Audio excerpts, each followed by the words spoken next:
everyone. Good afternoon. Can you send them a text and tell them? We are, just one second, someone is talking. Oh.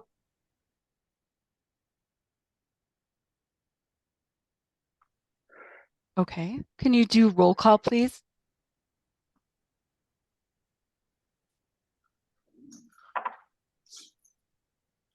Dr. Paul Foster. Present from Littleton, Colorado. Ms. Megan Clausen. Here, Denver. Dr. Jessica Lee. This is Jeff. I'm here in Colorado Springs. Mr. Pete Lee. Oh, Pete, you're on mute.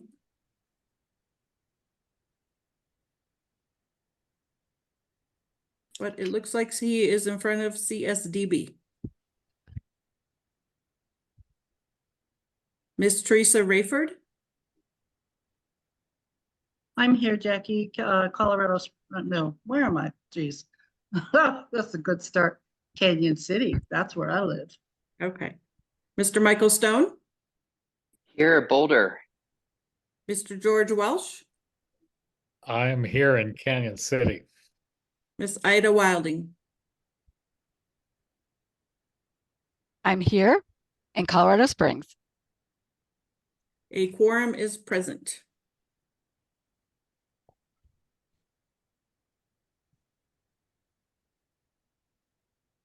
Thank you.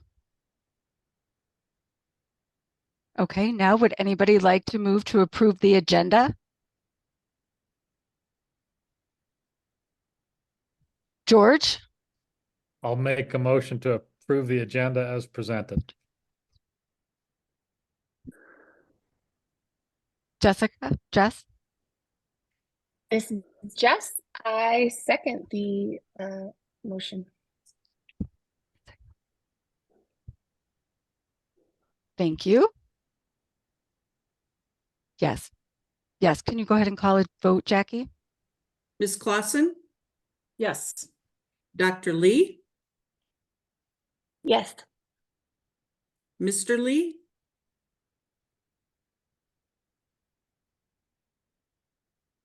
We got Yes. a thumbs up from him. Miss Rayford. Yes.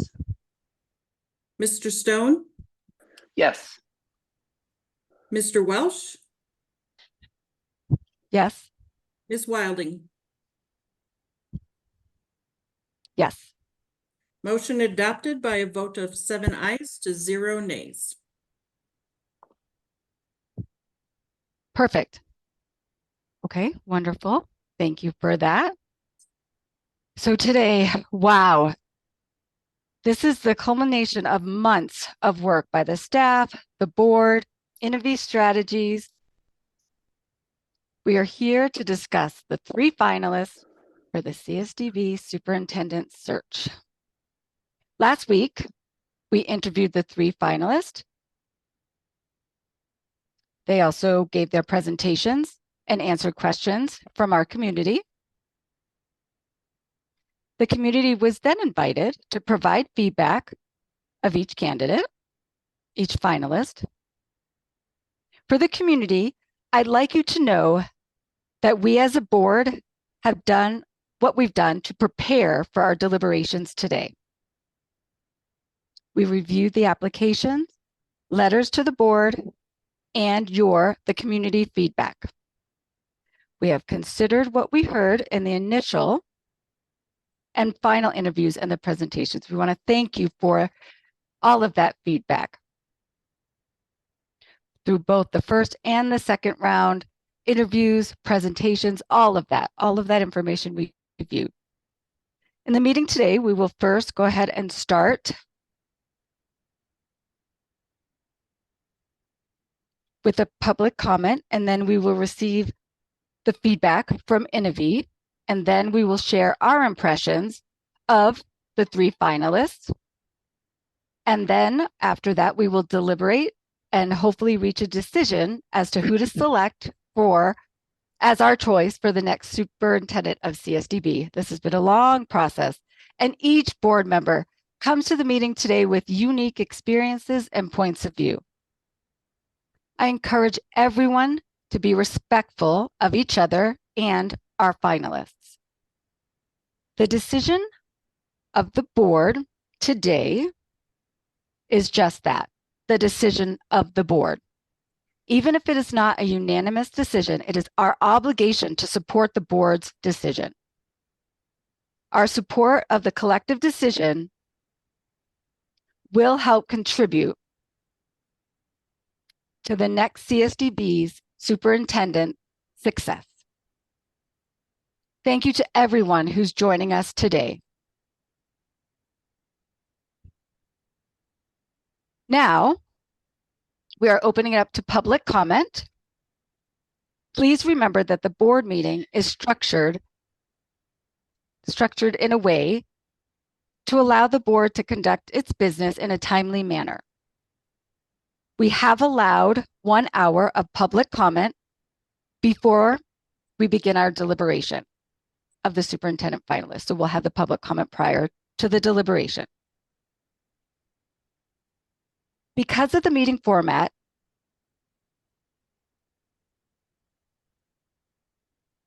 we did require people to sign up for the public comment by last Friday, January 26th. We have 10 people who are signed up and will comment, and you cannot share your time or your place on that list with anyone else. Please note the time, again, that won't be donated to others, and comments are expected to maintain professional courtesy, civility, and respect. Thank you. And go ahead, please. Let's call on the people for public comment who have signed up, Jackie.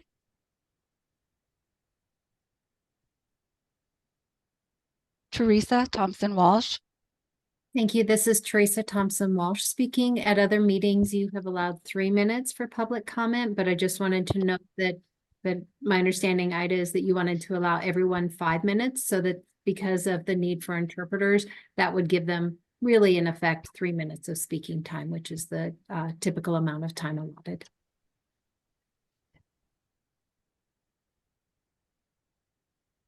Yes, that 5 minutes. Thank you for adding that. Yes, we wanted to make that exception in the allotted time for this meeting, so everyone will have that 5 minutes. Thank you.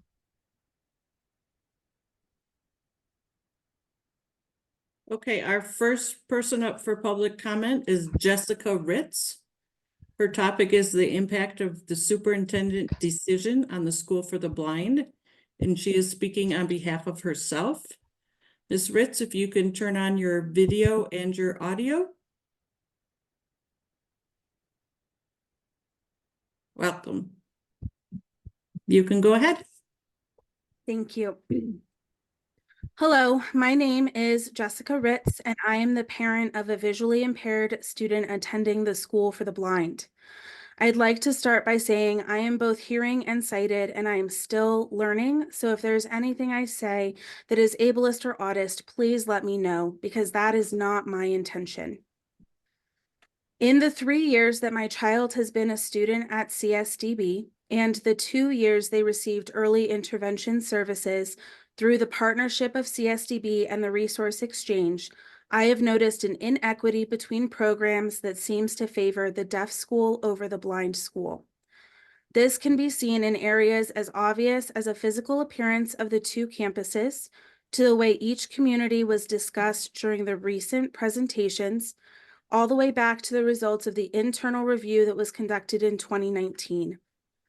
While the deaf community is highly skilled in advocating for the needs of their students, this does not mean that the blind school or blind individuals deserve any less than an equal level of support. To me, this is most evident in the fact that there are currently 2 teachers of the deaf supporting the deaf students in the early childhood education program, and 0 teachers of the visually impaired supporting the blind students in the early education program. There is a clear opportunity moving forward to begin addressing this inequity with the choosing of our new superintendent. After attending several board meetings, listening to all 3 finalist interviews and attending the presentations and Q&A, I have come to feel that Christopher Cafton is the best choice for superintendent if the board is truly dedicated to making CSDB a place of equity. During the presentations in particular, I observed Mr. Cafton accommodate the blind community by describing himself in his introduction, utilizing visually uncluttered slides, and giving appropriate time for audio description. Mr. Cafton also addressed concerns about family and community involvement for both the deaf and the blind communities, concerns for early intervention outreach, and a solid plan for creating a pathway for education and hiring of both teachers of the deaf and teachers of the visually impaired. Mr. Cafton demonstrated that he has high expectations for the education of both deaf and blind students, while also prioritizing the equity gap that exists at CSDB between these two populations. The needs of these two beautiful and vibrant communities are vastly different, but neither the blind community nor the deaf community should take priority over the other.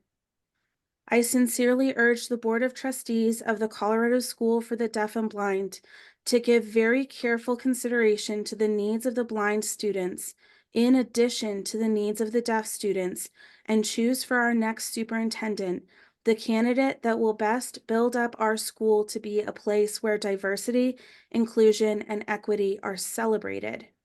I believe that person is Christopher Cafton. I want to thank the board so much for giving me this time. Thank you. Next up is Ryan Comerson. And thank you for that, Jessica. Yes, the next person, Jackie. The next person up is Ryan Comerson. His topic is why Chris Cafton is the best and necessary leader for CSDB, and he is representing himself.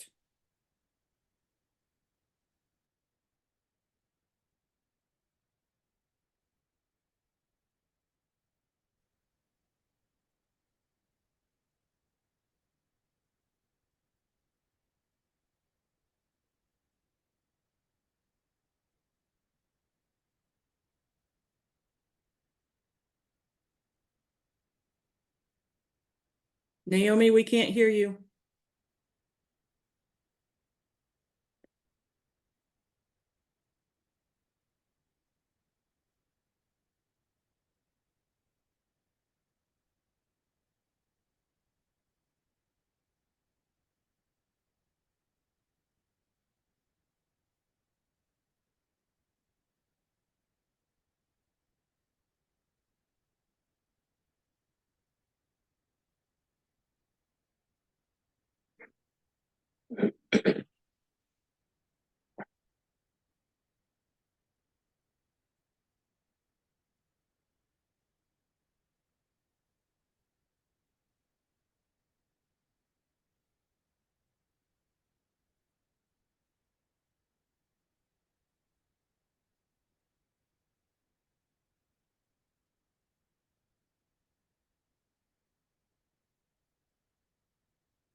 The interpreter just said that they're moving to another location where the audio will work.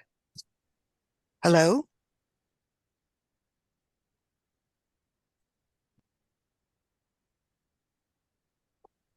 This is Jess. I just heard Naomi's voice. Hello? Did we hear it? Hello? Naomi, I can hear you. This is Jess. Beautiful. Thanks, Jess. Other people can hear the interpreter okay? Yes. So sorry about that, Ryan. Go ahead, please.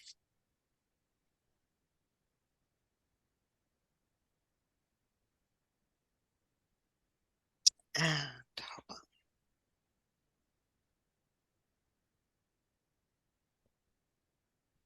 Naomi, we were looking for your screen. There we go. Thank you. Yep. Great. Everybody can hear the interpreter? Sorry about that. All right. Thank you, everybody. No problems. Okay, I will start again. Good afternoon. After the proceedings last week, Chris Kafton emerged as the indisputably strongest candidate by far. I will share insights that might have been missed because fluency in both academic ASL and English would have been required to distinguish quality. Before I proceed, I want to emphasize my profound respect for Tara Spangler. Over the past 2 years, I've had the privilege of witnessing the beginnings of her transformation into the leader she strives to be. My comments today are in no way intended to disparage her, and I hope they are received in good faith. After the forum, I noticed resistance against Chris Kafton from some CSDB staff.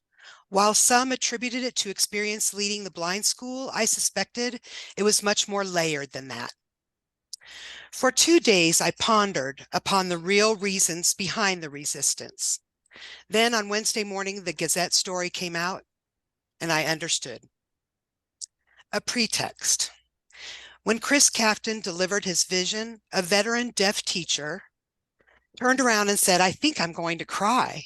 When asked why, she replied, "I haven't seen anyone get it so well in a really, really long time."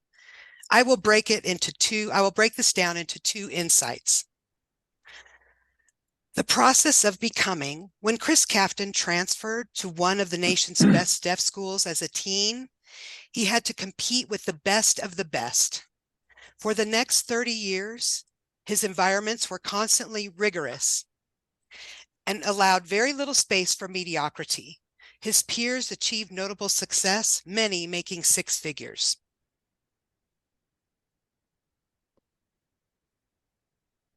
This is why Chris was in the process.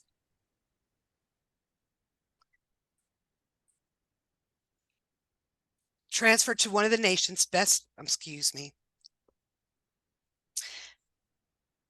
This resulted in a heightened sense of centered, present awareness to be able to take whatever life and the world throws at him.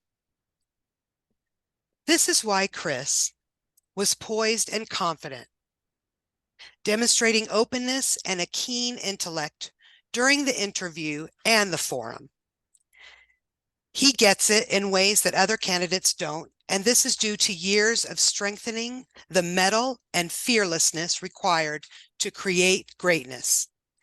He innately understands the odds that blind and deaf people have in succeeding in a world that has invested millions of dollars to genetically edit us out. Did you read the stories on gene editing of the deaf genes just last week? He knows that it will take blind and deaf students to graduate prepared. Tara Spangler started her process of becoming only 2 years ago. The second point, rights of excellence. It is 1,000 cuts, failures, loss of hope, only to get back up to go at it again. You know that it will hurt, and yet you go after it again and again and again. Excellence is a truly painful process. Most people do not have the stomach to ever experience excellence because it costs too much. If you have paid the price, you can see it is Chris Kafton and know him to be the right choice to lead CSDB. However, there is a crux.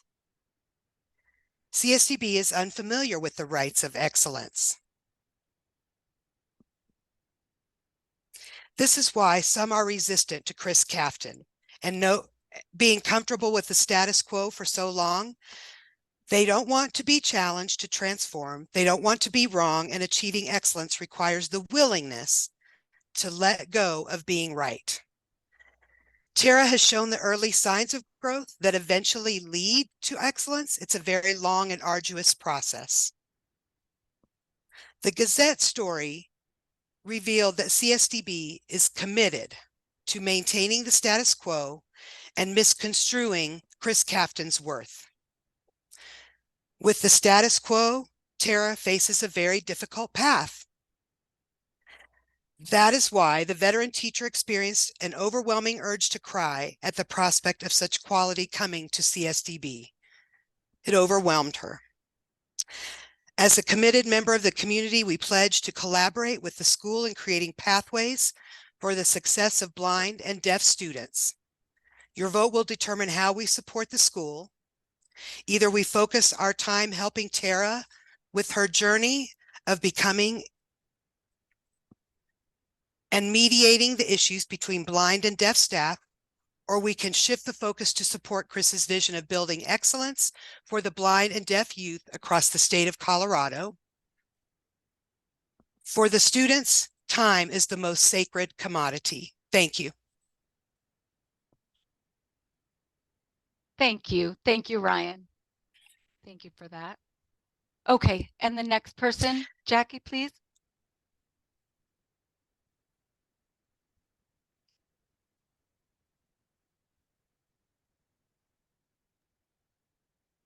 Next person up is Anthony Thomas. His topic is superintendent search, and he is representing himself. Anthony, if you Okay, can. and I'm sorry, can we just hold off for 1 second? I do see that Teresa Rayford, did you have something you want to mention to say? Yes, I was just wondering how time was working, who was monitoring it, and how it was being applied. Sorry, Anthony. Oh, okay, thank you. So I guess we can just go ahead with Anthony. Is everybody ready for me to begin? Are we ready? Yes, go ahead. Hi, my name is Anthony Thomas. I am the supervisor of student life programs. I care about the needs of our students that we serve. I graduated from CSDB and I have worked at CSDB since 2010 in a variety of different roles on campus and in different departments. CSDB is my home. The superintendent search has been going on for 2 years, and the day we select our superintendent has finally arrived. The work the staff have done for the students did not stop during this process.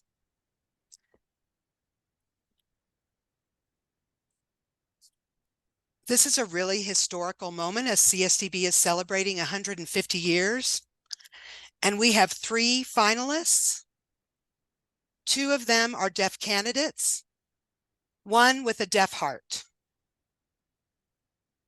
All 3 of those candidates cherish our students and the services we provide. Of those 3, 1 of them has had a 2-year job interview. Those 2 years, we have been under Tara Spangler's leadership, and we have seen great improvement in staff morale, plus a change in systems, processes, collaborations throughout campus have improved greatly. Tara has passed a bilingual policy. That is the first time ever. She has worked diligently to take recommendations from the IPR and to review that. We have seen great improvement to access on campus for both blind students and deaf students. Braille placards and signs have been put all over campus. We've seen an improvement to our campus for both deaf and blind students. And for O&M, we have had 2 of 3 equity trainings where we have really dived deep into working and collaborating together, and diversity training as well. Students, as part of a student life, we traveled to New Mexico and were able to participate. My entire student life staff was able to go to New Mexico for this training for the first time ever. Tara has shown me that she's supporting staff in professional growth, investment in their futures, really caring about their work and pay and their whole person as teachers. We have been waiting for the board to make this decision for 2 years. This big search has gone on, but the focus remains on students. Emotions are running high right now. We make this momentous event vote today. We feel you will make the right decision that can lead CSDB as a whole, deaf, blind, hard of hearing, low vision, and hearing people on campus. I ask that the community and staff support your decision today and that we continue working together. Bulldog strong together, unity always. Thank you. Thank you. Thank you for that, Anthony. Thank you. Yes, Teresa Thompson Walsh.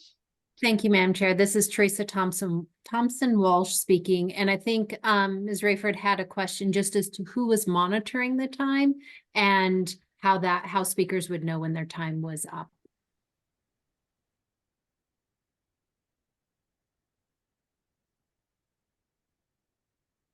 Yes, do I see a hand up?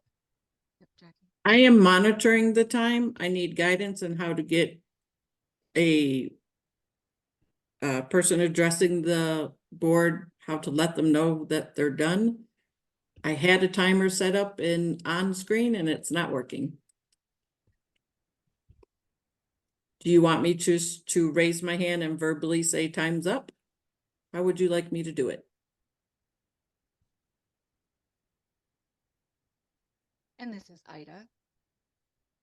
Yes. So yes, can maybe you give them a 1 minute, you have 1 minute left, kind of sign with your hand, or speak as well. Do both. Give them a 1 minute prompt when they're almost done.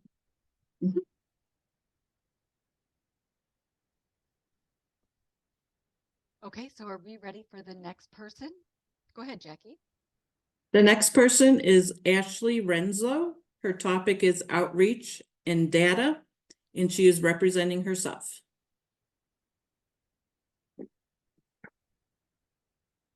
Hello. Thumbs up. You can hear me okay? Great. Well, I'm Ashley Renslow.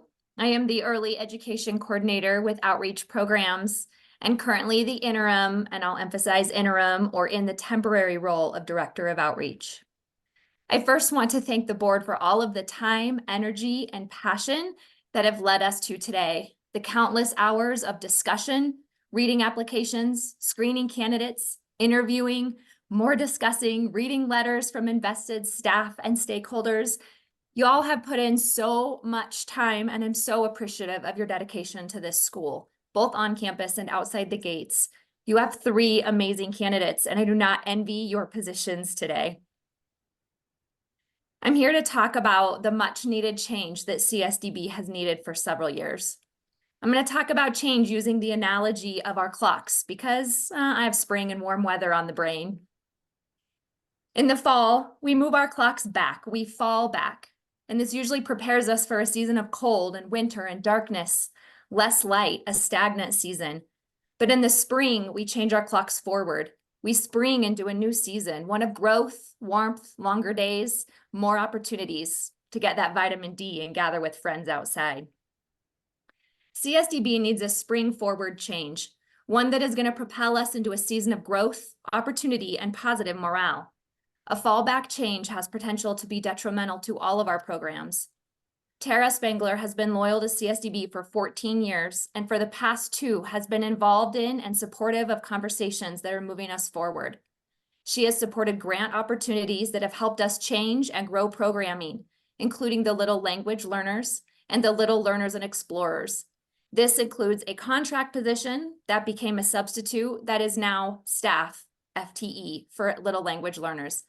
This program is thriving and providing opportunities for families to get onto campus, meet our staff, and see preschool way before the transition meetings start.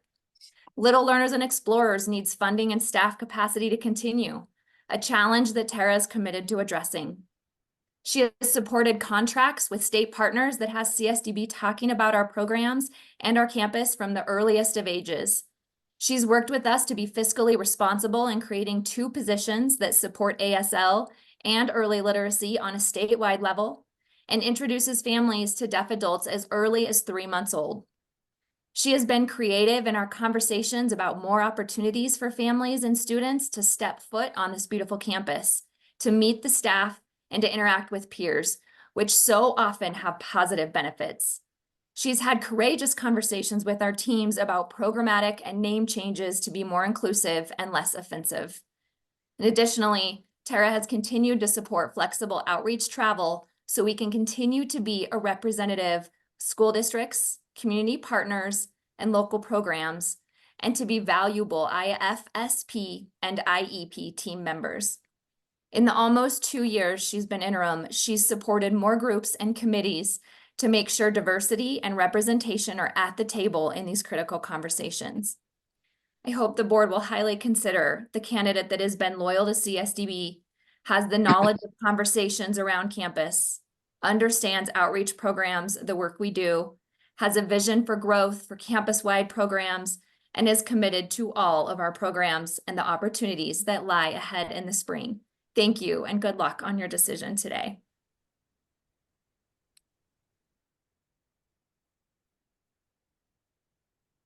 Thank you. Thank you for that, Ashley. Okay, and the next person, please. Next person is David Dawson. His topic is the selection of CSDB superintendent with emphasis on blind students. He is representing the blind community. Mr. Dawson, if you can turn on your video and your audio, please. Are you sure anybody wants to see me? Your choice. We can hear you. All right, hold on a minute. Okay. And I'm not sure I'm holding my phone correctly. Can anybody see me? We are, yep, Look we great. can see you and we can hear you. Oh, well, thank you for the compliment. And I want to, first of all, thank you, Board of Trustees, for asking me or inviting me to come and talk with you and giving me the privilege to do so.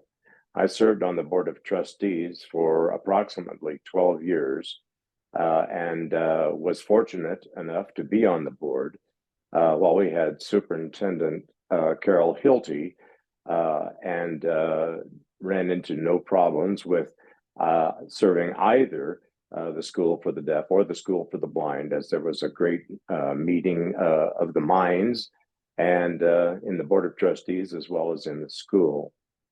I feel very fortunate for my experience on the Board of Trustees and know the dilemma that you as board members are going through trying to make the decision that is best for the School for the Deaf and Blind. I wanted to talk about Tara. She seems to be the best qualified individual. I read all of the materials on all 3 of your candidates, and Tara seems to be the only one that really speaks to having experience with both schools. I think that experience is very much a needed commodity because, as you all very well know, having a superintendent that neither has the experience with blind students and the wherewithal to make the time available to study and learn about blind students can be a big dilemma for the school. I would hope that the experience that Tara Spangler has shown you over the past a couple of years approximately, that both in administration and service to the schools for the deaf and for the blind at CSDB has been very appropriate and very, supportive is the best way to put it, of the staff and the schools. One other thing that I'd like to say about Tara is that through my acquaintances with the Colorado State Legislature, she has at Joint Budget Committee hearings and in other instances when interacting with the state legislature, represented the school with great skill and with knowledge of all of the activities in both of the schools for the deaf and for the blind. Tara seems to be also very favorite in terms of the character of the quality of approach to staff and students at the school to make the atmosphere very comfortable and one of certainly cooperative and good feelings, I guess is the best way to put it, of all the staff and students that seem to be interacting very well with each other on the campus. I don't have a lot of knowledge these days of the goings on at the campus, and really wish I had an opportunity to join with the staff and students at the school to be able to enjoy the environment that is projected for both schools, for the students of those schools. Tara seems to have worked her way in the last couple of years to being very knowledgeable about the needs for both the schools for the deaf and for the blind. I sincerely hope that you would consider the qualities of having an interim superintendent who is aware of both the needs of the school for the deaf and the school for the blind, and has acted with integrity on behalf of both schools, and has arrived at a very cooperative experience on the campus for all of those involved. Again, thank you very much for hearing me out. And by the way, I'm from Boulder, Colorado, and enjoyed all of the work that I ever did with CSDB, both before, during my life on the Board of Trustees, and after that, with supporting the activities of the school. Thanks again, and have a good day in your deliberations. Thank you. Thank you, David. Thank you for that. Test, Okay, test, and the test. next person is Jackie. Jamie Lugo. Her topic is needs of the blind school from the next superintendent. She's speaking on behalf of the School for the Blind and the blind community. Good afternoon, Board of Trustees. My name is Jamie Lugo. This is my 15th year at CSDB. This is my 9th year leading the School for the Blind as the principal. My first 13 years of working here, the two schools have shared a campus. We've coexisted. Tara stepped in to lead our campus during a very difficult time 2 years ago. She spearheaded both blind and deaf advisory committees. The last 2 years under Tara's leadership, the deaf and the blind schools are collaborating. We're sharing ideas, and we're working together effectively for the first time. The blind school no longer feels like a small program on a deaf campus. We have the voice that we've always deserved. I recognize enrollment is a priority concern for many, but I would like to share accurate data when it comes to the School for the Blind specifically. From 2014 to 2017, the blind school remained steady with around 69 students. In 2018, we grew to 75. In 2020, much due to COVID, we experienced a dip in enrollment with just 58 students. Each year since, we've grown, and the School for the Blind is back at 73 students and still growing. With this kind of growth in the School for the Blind comes an increased need for resources and support. Tara supports us and has been working diligently to ensure we can continue to expand our resources and provide top quality programs for our students. There has been very little turnover. Our staff are highly qualified, and I can confidently say we are running a model program. Tara has helped us build this program and thrive. The students are the reason our school exists. I've been asking them what they want in a superintendent, and here are some of the things they've said. Someone who knows who I am. Someone who knows me by name. Someone who interacts with us and is nice. Someone who's communicating with staff and students in both schools. Someone who spends time with us. Finally, accessibility is crucial on this campus.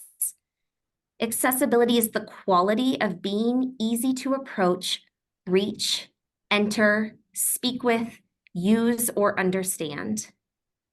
Our students and staff have all had access to Tara, and she has responded consistently and effectively. Tara has shown unwavering support to students and staff at CSDB. She knows us by name. She makes everyone feel seen, valued, and heard. Tara is the only candidate who mentioned the expanded core curriculum in her presentation. With humbleness, Tara asks questions and continues to learn about blindness and the needs of the blind community. She has the most experience of all the candidates with both populations, deaf and blind. Tara has already proved to us that she is the real deal. She is more than enough. Thank you and best of luck with your decision. Thank you. Thank you, Jamie. Thank you. Okay, and the next person, please. Next up is Kara Johnson. Her topic is need for equality in who's chosen. She is representing herself and the students she serves. Hi, everyone. My name is Kara Johnson, and I'm the school psychologist in the School for the Blind. To the CSDB Board of Trustees. Today, you decide on a course of action as to what is best for CSDB moving forward. In the final moments of time before you make your decision, I ask you to think of some final things. Our campus is a diverse and very full of people of all abilities and needs. At a basic layer, we serve children first. We often get lost in the fact that we serve deaf, blind, or deaf-blind students before we remember at the base of it, we serve children. Our campus has been changing in the past years to reflect special education as a whole. We can no longer educate our children from the sole perspective of their sensory needs. We need to have a wider view of the education needs of our students. Learning differences, social emotional differences, and physical differences are some of the many things we must consider every day with our students. We must start to look at the impact of other learning differences and the needs of our campus as a whole. The other impacts on education that our students have need to drive the decisions we make along with the unique access needs of our campus. Our campus needs more special educators to work alongside our teachers of the deaf and teachers of the visually impaired to meet the needs of our students. We need to align the decision as to what is best from our students from an educational perspective. Listen to your educators who are in the classroom as to what the students need. Cultural impacts are very important, but we are lacking the viewpoint as to what other educational needs our students have out as to that. This is a contributing factor to why we are reducing in number of students when we cannot serve all of their needs. Working in the School for the Blind has been a privilege of mine for the last 9 years. CSDB has historically been a predominantly deaf campus, but in the last 9 years, the School for the Blind has exploded in number of students and is now almost equal to that of the number of students in the School for the Deaf. I implore to the board not only to remember the needs of all children on this campus, but to be considerate of the equal need of deaf, deaf-blind, and blind persons that they have in their education and their right to have a quality education. I'm speaking from my own experience of the needs of the BVI students and staff who serve the BVI community, where we have historically felt less than on this campus, and like we have to do more with less resources than what the School for the Deaf has. Students in the School for the Blind feel they are not treated as equal to their deaf peers. Until interim Superintendent Spankler was moved into her role, this was a very common feeling. Because of her efforts, the School for the Blind has continued to thrive and feel like equals on this campus. The process of this search over the last few months has taken us backward in the gains we made as a campus and is creating division. It is time our board shows us from the top down that we are all equals in this campus, although we have individual needs being addressed in equitable ways. To our community, please be an ally to CSDB. Being a critic is easy, but it only hurts the effort that are being made. Stepping in and being a part of the solution is what we need. Come in and support the classrooms, dorms, and athletics. It takes a village to educate a child, and be our village. Thank you.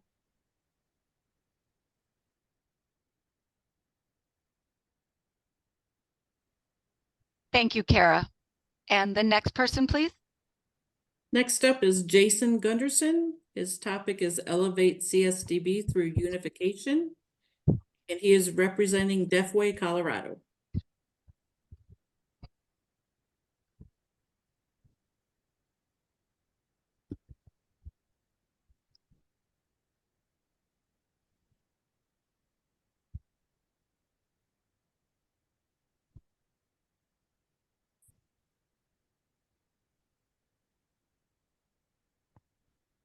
And do you have the paper? Okay, this is going to be a challenge, but we're good. Okay, thank you for allowing me to come share my thoughts with you. I want to start with Marcus Aurelius, who said, "What stands in the way becomes the way." That quote, I feel, resonates with me. When the world labels us as deaf, we face those odds.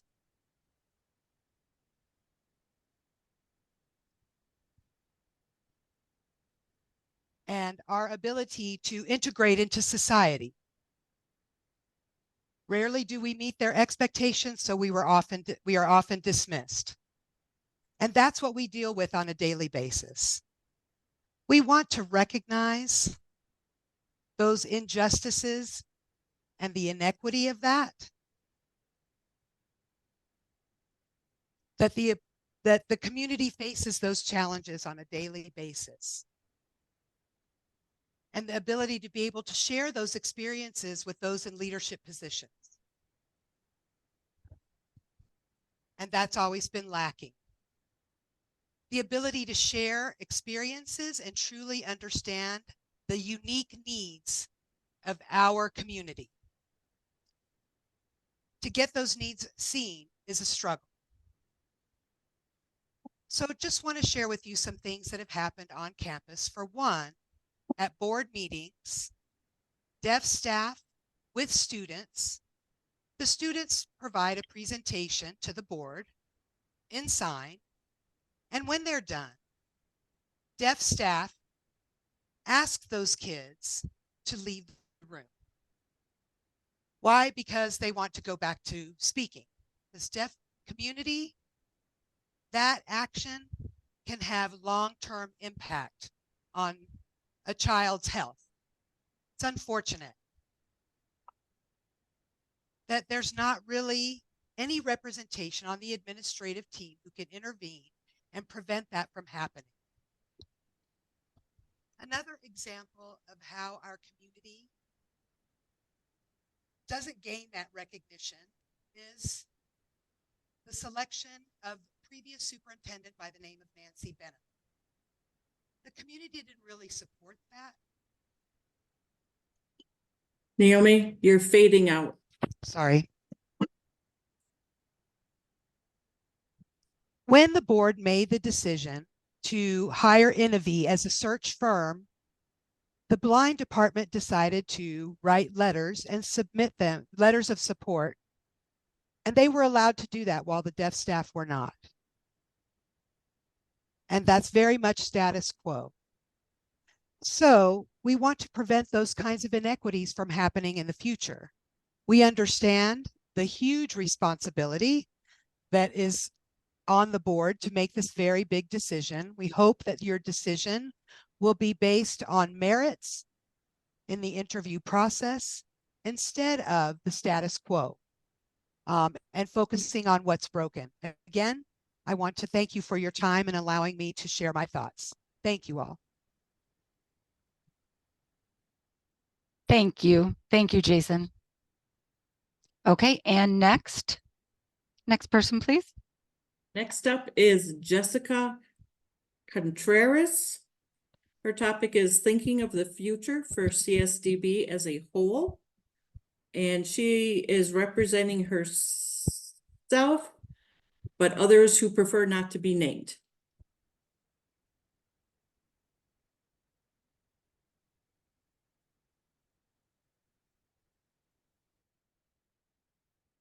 Hold on one second. Allow the interpreter just a minute. Hello, everybody. First, I'd like to open with an audio description. My name is Jessica Contreras. I am deaf, Hispanic woman with dark hair up in a bun. I have light skin, brown eyes, and I'm sitting in front of a tan background, and I have on a black shirt. I'm here to tell you how much I value the board of CSDB and you allowing me to come and speak to you before you make this huge decision. Your decision today has a huge impact on the students and the children at CSDB. Now, as a PhD student in education, I'm doing research, and I have over 12 years of combined research experience. That research has been related to culture, language, equity, and mentoring. I want you to consider the research and the implications of your decision and to do away with any biases that you may have as you vote for the next superintendent of CSDB. Research has shown that categorical inequality exists internally and externally in systems, and especially in educational systems. Those categories often then become inequitable. At CSDB, we've been doing this for 150 years. It is a school for the deaf and the blind, and those two schools are firmly established. That's the kind of environment we have here at CSDB. Two schools that exist on one campus, deaf and blind. Historically, over the last 150 years, we have not succeeded in making sure that our children are successful. We continue in the same way, and we do an injustice to our children when we do that. Instead of thinking about deaf, blind, different groups, I want you to consider the evidence that is available as you make this decision through this process. What is key is that CSDB is in need of significant improvement. The superintendent has a huge job. They deal with the board of trustees. They are a key part of the superintendent evaluation plan. They are a key part of the budget for CSDB. And they are a key part of making sure that CSDB is inclusive and equitable for all. In this equity report from 2018, there was evidence that we were failing our children. And these are consequences of decisions made in the past. So I want you to keep our children first and foremost and make sure that they have the best educational outcomes that will lead our students to higher education, to their full potential, and that we recognize the whole child. And we do understand that CSDB is unique. We serve a variety of students. We all are aware of that. Want you to see them as a whole and stop making decisions but based on categories. Make a decision that's impactful on every child's future. I trust you all through this process. I'm not here to tell you who to vote for. I hope you make the best decision for the children at CSDB and their educational needs and goals. Thank you for your time, and I appreciate you giving me this opportunity to address you all. Thank you, Jessica. Thank you. And the next person, please. Our last one to address the board is Cheryl Austin. Her topic is a call for unity at CSDB, and she is representing herself.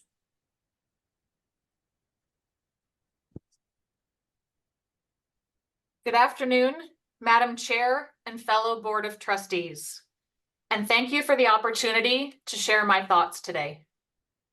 My name is Cheryl Austin, and I have been an employee of CSDB since January of 2022. I have requested to address the board not as the former Director of Outreach Programs, not as the current Dean of Students in the Blind School, and not as a member of the blind community, but instead as a member of the Bulldog community. I wish not to speak on behalf of any one group within this community, but rather on behalf of our entire community. To share a popular quote from Helen Keller, "Alone we can do so little, together we can do so much." At this critical time, some might say a turning point in CSDB history, what we need most is unity. Shane and his team at Innovy have presented us with 3 candidates for our next superintendent, all uniquely qualified, and I would like to express my gratitude for their thoughtful engagement in the search and interview process. However, only one of these candidates understands, lives, breathes, and loves our diverse community and has done so for the past 17 years. Only one of these candidates recognizes firsthand our need for unity, has taken significant steps toward that goal, and has a concrete plan to ensure we get all the way there. Together we stand, divided we fall. We cannot afford to fall. The success of our students, programs, and services, all of our students, programs, and services, inside and beyond our campus fence, requires we come together. Earlier this year, the 7 of you, as a unified board, resolved to lead and support efforts toward one CSDB. As you make this monumental decision today, please honor that promise and choose the best candidate for superintendent. The one candidate who, through her words, actions, and leadership, has demonstrated an unwavering commitment to equity, inclusivity, and accessibility for all at the expense of none. Again, that one candidate is Tara Spangler. Bulldogs strong together, Bulldogs united together. Thank you for your time and attention, and good luck with your decision. Thank you, Cheryl. Thank you for that. Okay. So now we will go ahead. We are done with public comment. So we'll move on. We'll take a break, a 5-minute break. And let's see, come back at 5:15. Come back at 5:15. We'll take a break until then. Oh, just one second. Yes, Teresa Thompson-Walsh. Madam Chair, I'm sorry. This is Teresa Thompson-Walsh. Just for people who are observing in the community, you'll notice on your screen there are 2 George Welshes. The George with the dark shirt is actually Pete Lee.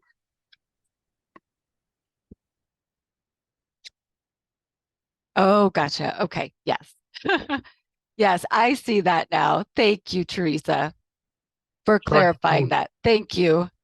Hard to Yes. tell us apart.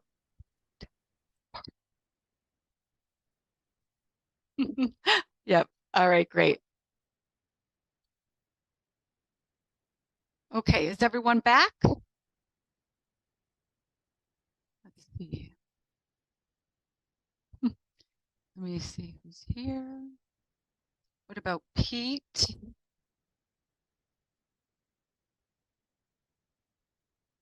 Okay, so is Pete with us? Lesser looking George. Oh, there he is. Gonna say George 2, this is Jess. I was gonna say George 2.0.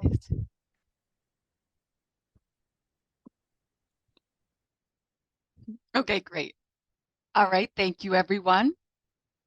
I do see that all the board members are back. This is Ida. Megan is here. Michael, George, Jessica, Pete, Teresa. It looks like we're all here. We have 3 interpreters on the screen, Ryan, Marcy, and Naomi. So now I am going to go ahead and turn it over to Shane from Innovate. Shane, welcome. Hello, everyone. Hi, Shane. Can everybody see me clearly? Awesome.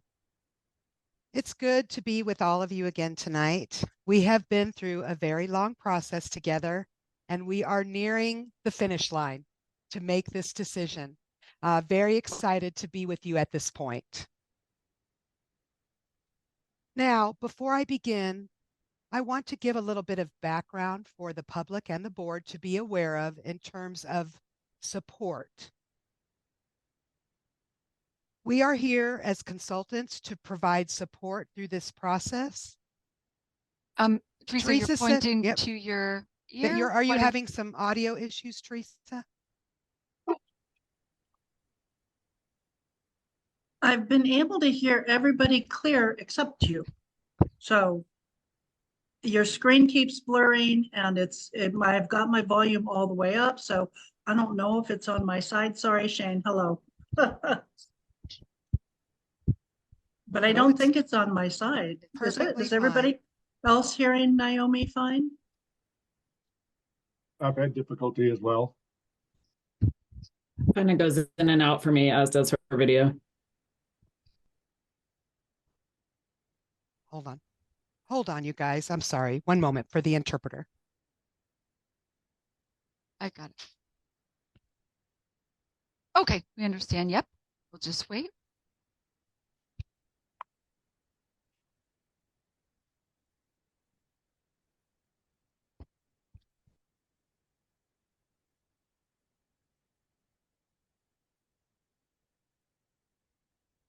When test it, you're on mute.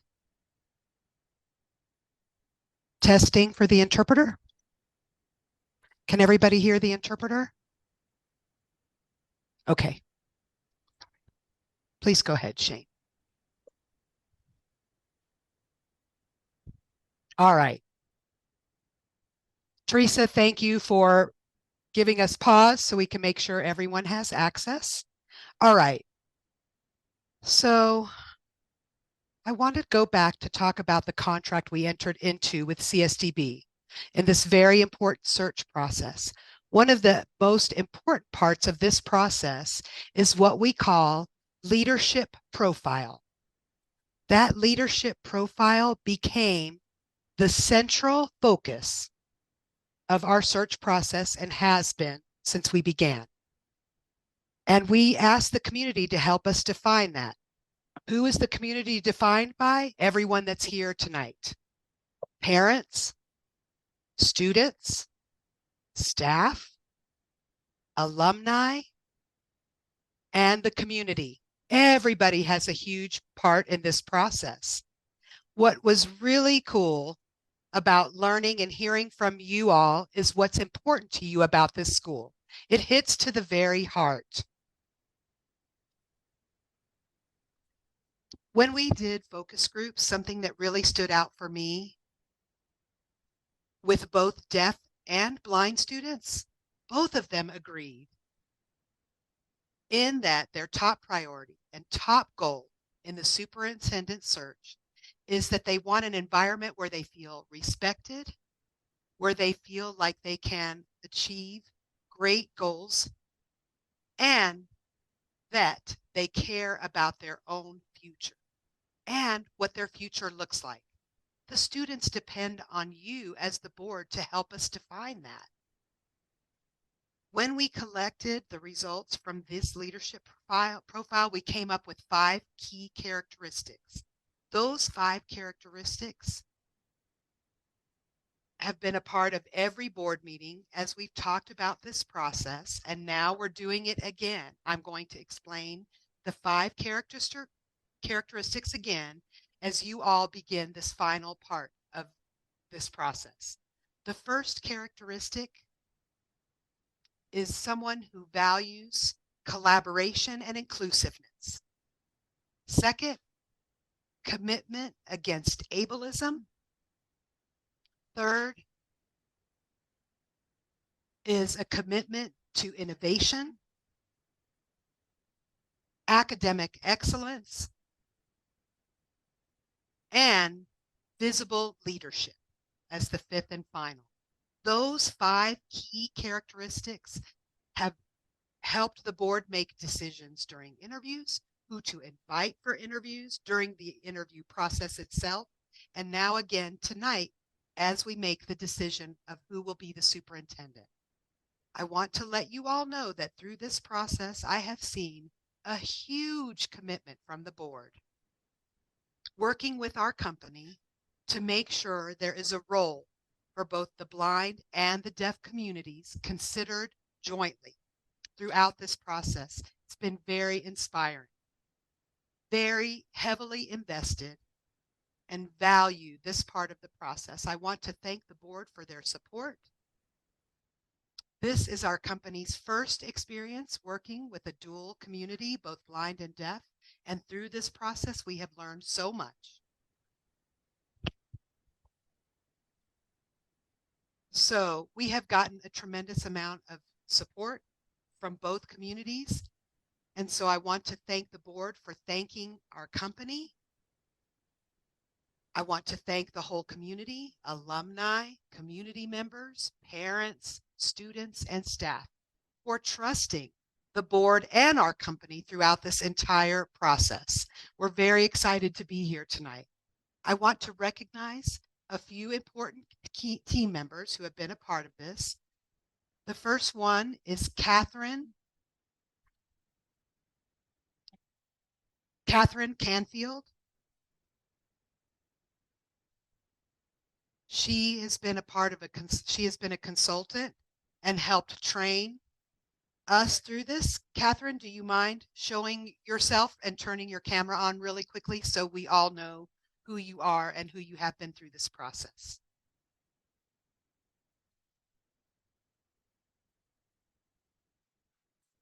Yes, and Catherine? Okay, Catherine, not able to do that and provided us in that anti-bias training. So again, I want to thank the board. We look forward to your support moving forward. If there is anything else we can do to help you in your future endeavors and have that open discussion, we're here for that. Thank you, everyone. It's been a great experience working with all of you. Thank you, Shane. You bet. Thank you. Wow. We just want to thank you and Innovi Strategies for this ongoing process to guide us through this. Thank you very much. Thank you for all of your work. Okay, so now we will move on. So in the manner of seniority, we are going to each share our thoughts about the finalists. So this is based on the feedback, impressions. We will give up to 15 minutes each for feedback and impressions. The first person will be Teresa Rayford. Go right ahead. In full transparency, I asked for a half hour, but they knew better not to give it to me. So they gave me 15 minutes, which I appreciate. Welcome, and my name is Teresa Rayford, and I'm a parent of a deaf-blind alum. I'm in trouble with that word. First, I wanted to thank our chair, Madam Chair, Ida Wilding, for the tremendous amount of work that she put in ensuring transparency, ensuring community involvement, and making this a process that we could look back on with pride. I also want to thank the various members, Kathy Emter, I'm sorry, I just kind of been pulling these names up. But then I also would like to thank our community for being so present in this search. I personally have found it extremely eye-opening and helpful, things I never saw. But I do have kind of a unique perspective. So my presentation is probably going to be completely different and not even close to anybody else's.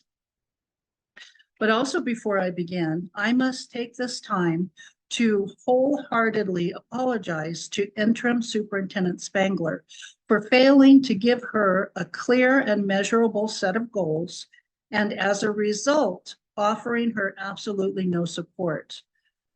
I usurped her authority. As a board, we asked her to step in as interim, and she did so willingly, humbly, and with enthusiasm. So Tara, if you're out there, I don't see your name, please accept my sincerest apologies for my failing you as a board member. Next, I think it's important for me to address community concerns because I want to show our community that our board listens and that we will respond. Now, I didn't get time to address every single concern, but I appreciate all CSDB staff and my last minute emails saying, I need this information in 10 minutes. And everybody did their best to give it to me. So all of you guys out there, I completely appreciate you. So there's been a concern, and rightfully so, about our state assessment results. But I'm going to do a little explaining, and it's not an excuse making. And also, if I say something out of ignorance, I completely apologize now, because that's very possible.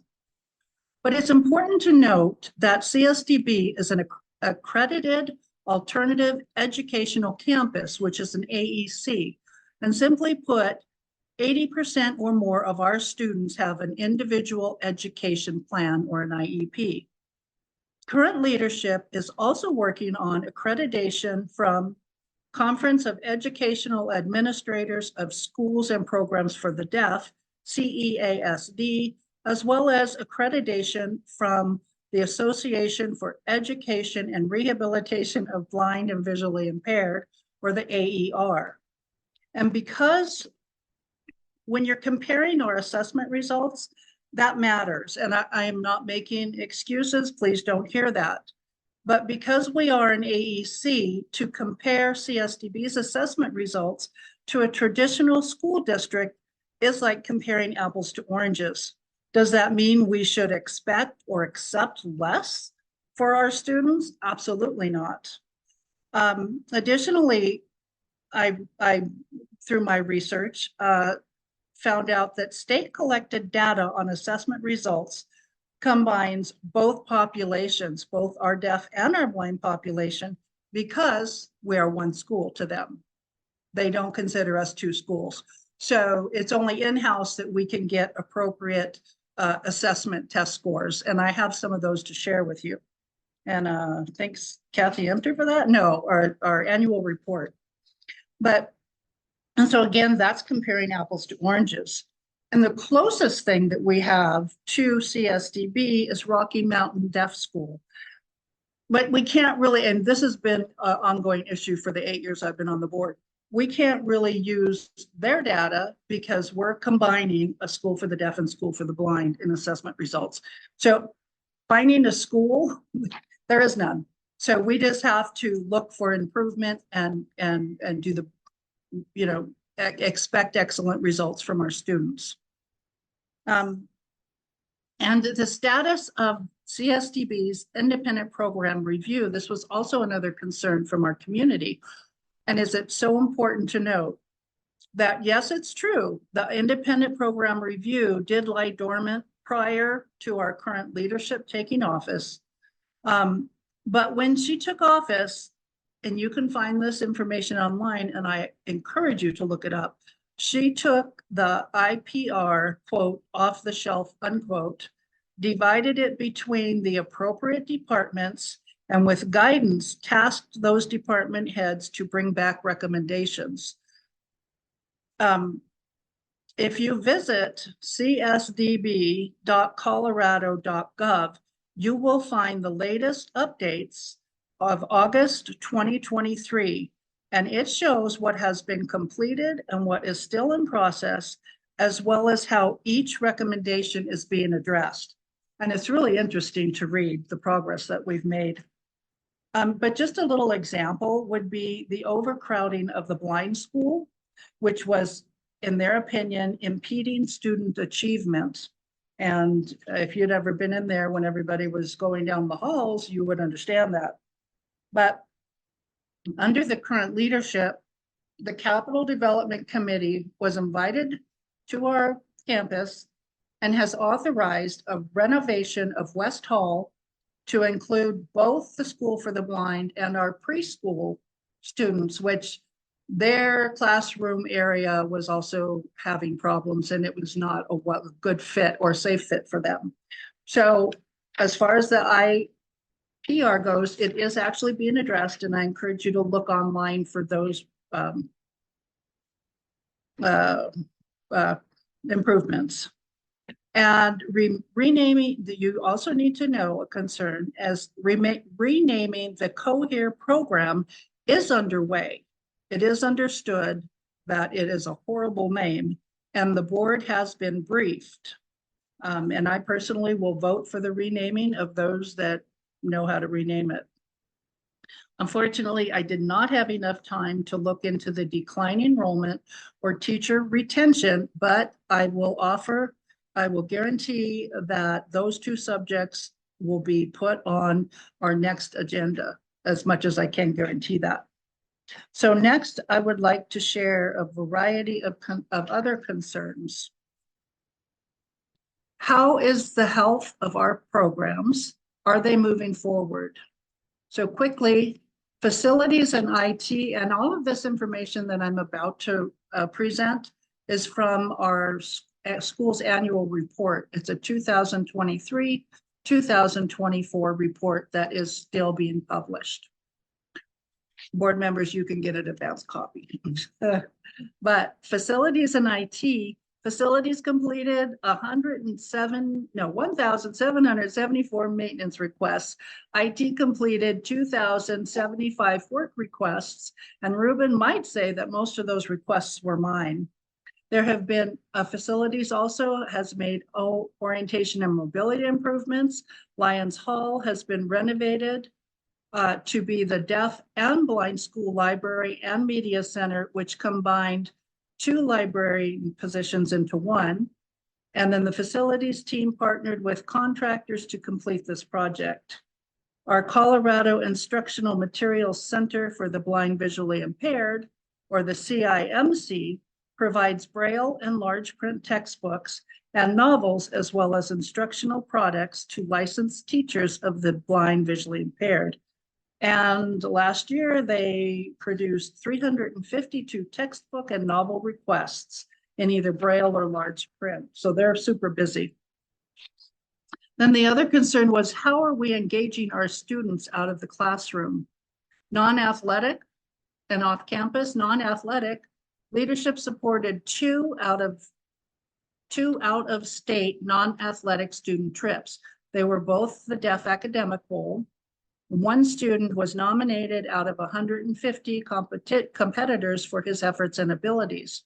Leadership also supported attending the Deaf Chess Invitational Tournament in Austin, Texas, at the Texas School for the Deaf. Additionally, Teresa, can you say that? 100%. Teresa, I'm sorry, Yeah. this is Ryan. I'm not able to hear you anymore. Can you just say Oh. that again? You just went Hmm. after Okay. that academic bowl. If you could just start Yep. there after Okay. that. My husband would say yay to that. But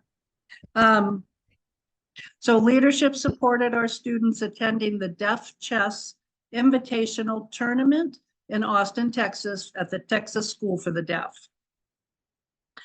And then 100%, and this 100% of our Bridges to Life program and PSP students, post-secondary placement students, participated in work, student placement, and community services. Am I over my time, Jackie? You have 5 minutes left. Thanks. Established a newly designed BTL program matrix. Do our kids have healthy sport interactions or healthy interactions in sports? Yes. Athletics. Our students participated in the Black Forest League, 1A and 2A, middle and high school, volleyball and basketball. Also offered were goalball, pee-wee, basketball, Special Olympics, bowling, basketball, track and field. Our high school basketball team traveled to the New Mexico and the Iowa School for the Deaf. Our high school goalball team traveled to Texas and New Mexico schools for the blind, visually impaired. And I'm happy to say that both teams brought home individual and team awards. So that's a huge celebration. Our Employability Center supported one student taking college classes. They collaborated with the Colorado Springs Fine Arts Center at Colorado College. Outcome was a public exhibition of both performing and visual art at the Fine Arts Center. Our communication department cannot be, they rocked it. Between 2022 and June 2023, the CSDB website recorded 182,627 page views, which was a 34% increase from the previous year. CSDB received a National Public Relations Award of Excellence for the, quote, "This is CSDB," unquote, tour videos. And nearly 500 hours of video segments were broadcast on Comcast TV channels throughout Colorado. And I promise I'm almost done, but I don't want to leave any departments out, so I'll rush. Outreach, leadership supported, ASL instructors taught 237 educational professionals, parents, and community members. Collaboration to get online services of ASL to 125 high school students who would not have access to this instruction. Leadership supported and invited students to our White Cane Day at Acacia Park that included new sponsors and had the highest attendance in history. Student life, this is my last one, I promise. Leadership supported a, quote, "complete and powerful," unquote, program designed to assist students by expanding education beyond the classroom. They visited Denver Botanical Gardens, Cheyenne Mountain Zoo, took hiking trips, and did an egg drop challenge which supported a principle of physics. They celebrated and learned about different cultures. Dia de los Muertos, I totally butchered that, and the Lunar New Year. They emphasized money management and budgeting. After-school activities included flag football, soccer club, ASL classes, elementary outdoor adventures, and archery club. I'm sorry, Teresa, can you list them again? You're really talking fast. I want to make sure I get them all. It's okay. Just the list of after-school. Okay. Flag football, soccer club, ASL classes, elementary outdoor adventures, and archery club for the blind. Not to forget prom, homecoming dance, a graduation breakfast, and more. So I just kind of wanted to take this time, since we have such a large audience, to let them know that, you know, this is information that they were asking and concerned about. Thank you. Thank you, Ryan. Thanks. Thank you. Thank you, Teresa. Okay. Now we'll go on to the next board member, Megan. Clean up my notes, 1 second. And Marcy, tell me if I need to slow down at any point. Good evening, this is Megan speaking. For those of you who may not know me, my name is Megan Klassen. I have been on the board at CSDB for almost three years now.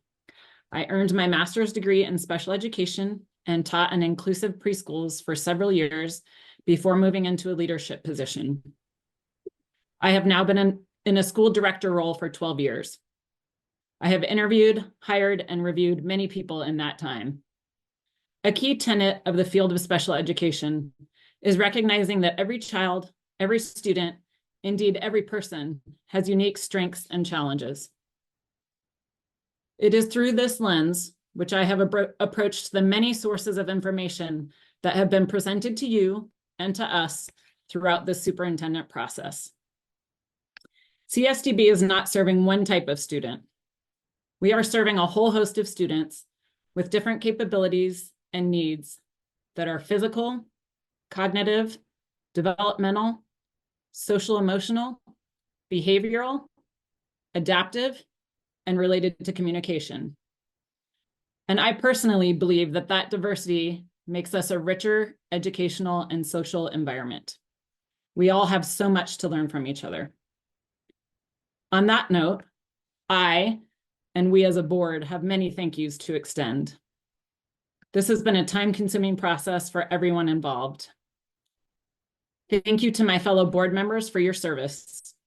I know each one of you takes this responsibility very seriously. Thank you to our counsel, Teresa Thompson Walsh, for your availability and guidance. Thank you to NAV Strategies for leading us through this search and process.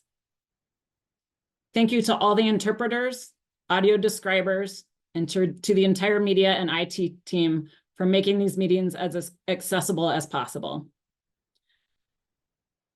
Thank you to Jackie Weatherup for making the necessary preparations for all of our meetings, and to Kathy Emter, who assisted with many accessibility adjustments, among other things. Thank you to the community who wrote letters, shared feedback, and attended sessions with our candidates. This is the type of teamwork that I hope to see our new superintendent, our leadership teams, and our students model across both sides of the school. I am fully committed and invested in making the decision that I think is best for the entire community of CSDB. NAV Strategies brought us 3 very qualified candidates who, just like the students at CSDB, brought different strengths and different areas for growth to the table. Dr. Dickinson was engaging, has deaf school leadership experience, and has prior experience at CSDB. Mr. Kaftan was charismatic, has great experience within deaf educational systems, and did his research on CSDB and the Colorado Springs area. I have a healthy respect for both of their journeys, education, and experience. However, there is only one candidate that I found to possess the knowledge, temperament, education, skills, commitment, collaborative approach, and understanding of both sides of the school to be the most qualified person to serve as our next superintendent, and that is Tara Spangler. As you all know, she has vast experience at CSDB in various roles. She fully understands all programs and services.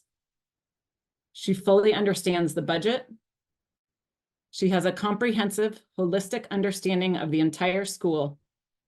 And in my time as a board member, she has proven herself as a very capable, professional interim superintendent and made good progress with the strategic plan and the independent review, which are no small undertaking.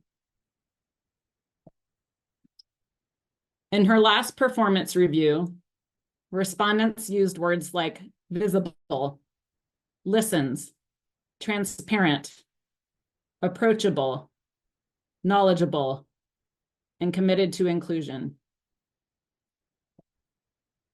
This last piece is key to me. In my 3 years on the board, I have witnessed and heard much feedback about the division at this school. In Tara's presentation last week, she said her focus is on unity. She understands everything about where the school stands now, and she wants to create opportunities for students on both sides to learn about each other and understand each other's experiences in order to become allies for one another. She included the language of all three groups that CSDB serves, blind, deaf, and deaf-blind, every time she referenced our student population. She announced herself as the person signing every time she responded to a question. She models the inclusion that CSDB needs and deserves, and that the community has expressed a desire to see. She has solid relationships across constituents, including lobbyists and the JBC, which are essential for funding. She has earned a trust and respect from staff, students, alumni, and the community, as evidenced by more than 25 letters of support. She has been deliberate about collaboration and has made proactive efforts to bring both sides of the school together, as demonstrated by the establishing of advisory committees from both sides of the school, their collaboration on the design of the accessible playground, the joint White Cane Day celebration, and via school-wide trainings. Lastly, and this is absolutely critical, she understands the expanded core curriculum, which is the widely used and best practice curriculum for our students with no vision or low vision. At such a unique blended school, we need a unique leader who also has blended experience to represent both sides of our student population. Tara is ready, in her own words, without reservation, to hit the ground running, and I believe she is the best qualified applicant to do so. I care deeply about everyone whose life is touched by CSDB and the future of this school. We owe all of you the very best. Thank you again for your time, your feedback, and your support throughout this process.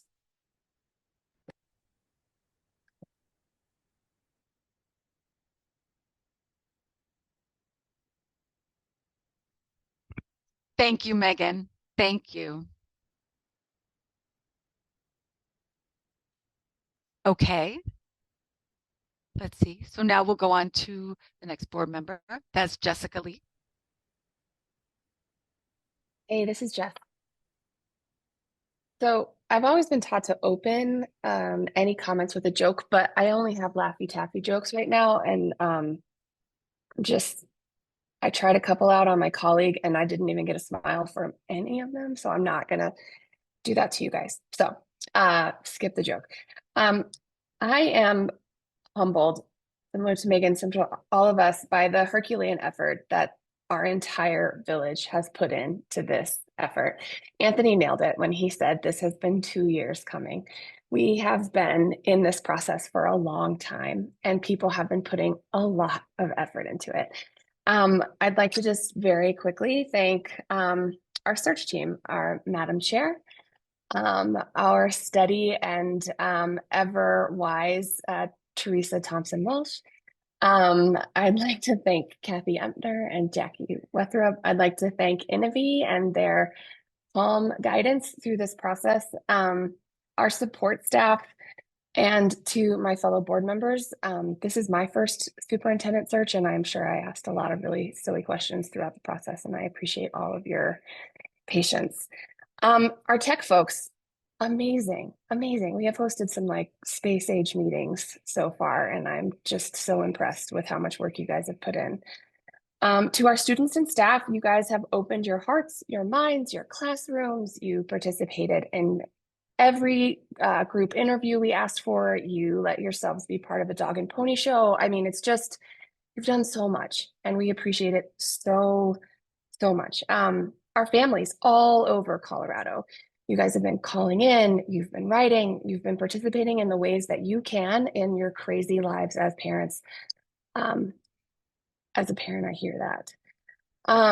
Our community, holy cow, we have had such an incredible outpouring of support from our communities. The attendance to these things is gives me goosebumps. I'm just so impressed.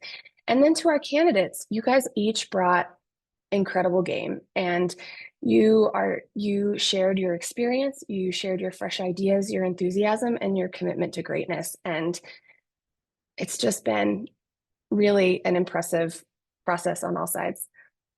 A note about our village. I have been struck by the depth and the breadth of this village, this CSDB village. The number, the diversity, the strength of spirit we have seen across our village just, it makes me a little teary, but it also, more importantly, makes me know that we CSDB can do anything. And we deserve all of it. We deserve more, we deserve it all. And like, we're here for it. To the leadership, I have to admit that I'm a bit of a fangirl of our leadership team. I won't name everybody, but I am just so impressed with our principals. I'm impressed with Jennifer Thompson. I'm impressed with McNero, who takes care of the facilities, which are a lot like Hogwarts as far as I can tell, like old and crazy, and there's always surprises here. Our outreach program, which just covers the entire state, doing magical things, our student services, the dorms, which my daughter benefits from every single day. She's actually watching from the dorm right now. We have an A-team, if you are old enough to remember that show. And it's pretty cool that we have all of these specialists who lead their schools, their units, their organizations, and they have the expertise and the dedication. They do it daily. They do it with style and grace and excellence and joy. I am just in awe. So we have this A-team. We have these amazing leaders in our leadership team. We have our village and we have our school community. We are unstoppable. So I'm going to pause here and say that we have everything we need at CSDB to be amazing. We can do anything here. We are unified. We all agree that this place deserves the most, the best. And we have just look at the outpouring of support we've seen just over these last couple weeks. And so whichever of the candidates joins us as the superintendent, we can't do anything but succeed. And that all of us have shown such commitment to the success of CSDB that whoever joins us, we all are going to work and support them because CSDB is what matters. So for the candidates, we had 3 really great folks join us. Janet, Tara, and Chris. They each brought their own strengths and experiences to talk about how they'd support CSDB. We saw experience with other schools. We saw deep roots here in Colorado and in CSDB. We saw like magical fundraising superpowers. We saw ways to improve enrollment. We saw leadership that can take us higher. And we saw a fire that could help us do more and go further. So what do we need? We have these 3 candidates. We have our amazing leadership team. We have our school, we have our village. And to me, what I see is quite clear on what we need. And it's the leadership profile that Shane was talking about earlier. We need a transformational leader. We need someone who can empower our brilliant leadership team, who can take in what it is that our experts need and amplify that, who can organize that, who can unify that. We need someone who can light a fire both internally to us and with our external partners. We need someone who can bring some new solutions and fresh perspectives to our challenges. We are CSDB and we deserve it all. So Jessica already spoke and did a way better job than what I was going to do. I got to speak to Jessica, the mother of the blind VI kiddo. And she asked right after the meeting, I'd love to speak to Chris. I don't know how to sign. How do I do that? And one of our world-class interpreters hooked her up. I got to speak to her a little bit and she told me how inspired she was by Chris's talk. And that was really powerful to me because I also felt very inspired by Chris's talk. He was very clear on what his gaps were and very clear on the transparency with which he would pursue filling those gaps and the importance of being able to meet each group of his leadership team and hear and support where they are. I think it's really important in a leader to know where you need to grow and to organize and empower the brilliant people who you're working with to make positive change. I will say it's very hard for me to make any kind of speech without making it about myself. So here it goes. I started a business a few years ago. No idea what I was doing. However, we now have 10 employees and we're doing okay. We're growing. I'd never been a CEO before. I don't know anything about accounting. I'm terrible at HR. I don't know anything about data science, but I do know about being a leader. I do know about networking, and I do know about being clear with who on my team needs what and making that happen. And I think the role of the superintendent is a similar sort of thing where they need to be the kind of leader that can take in the information and execute it, be the charismatic megafauna at the front of the show. And I truly felt that with Chris. Now, that is not to say that each of the candidates we have are not incredible and that Tara has done incredible work with us. And I am personally committed to doing work every single day with any one of our candidates who we pick because they're amazing. And because we have this village and we have this incredible leadership team. Yes, I'm a fangirl. And we have this amazing school and we have these incredible students. And my daughter is one of them and we're gonna kill it. So I think we deserve, as a whole unit, something new, fresh perspective. And I'm very excited about that. So thank you for your time. Thank you for letting me not tell a joke at the beginning because I think we're all smarter for it. I'll hand it back over, Madam Chair.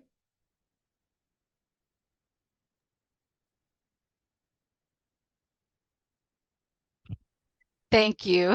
Thank you, Jessica, thank you.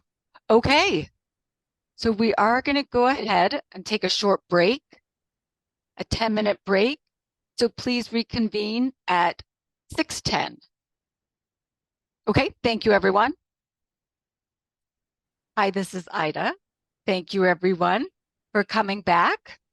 So I do want to let you know, Jessica, Megan, George, Teresa, and Pete, and Michael, we are all here. We have an interpreter on screen, as well as 177 participants viewing this today. So, 178 now. So, okay, I'm going to go ahead now with our board meeting with board member comments, and I'm next.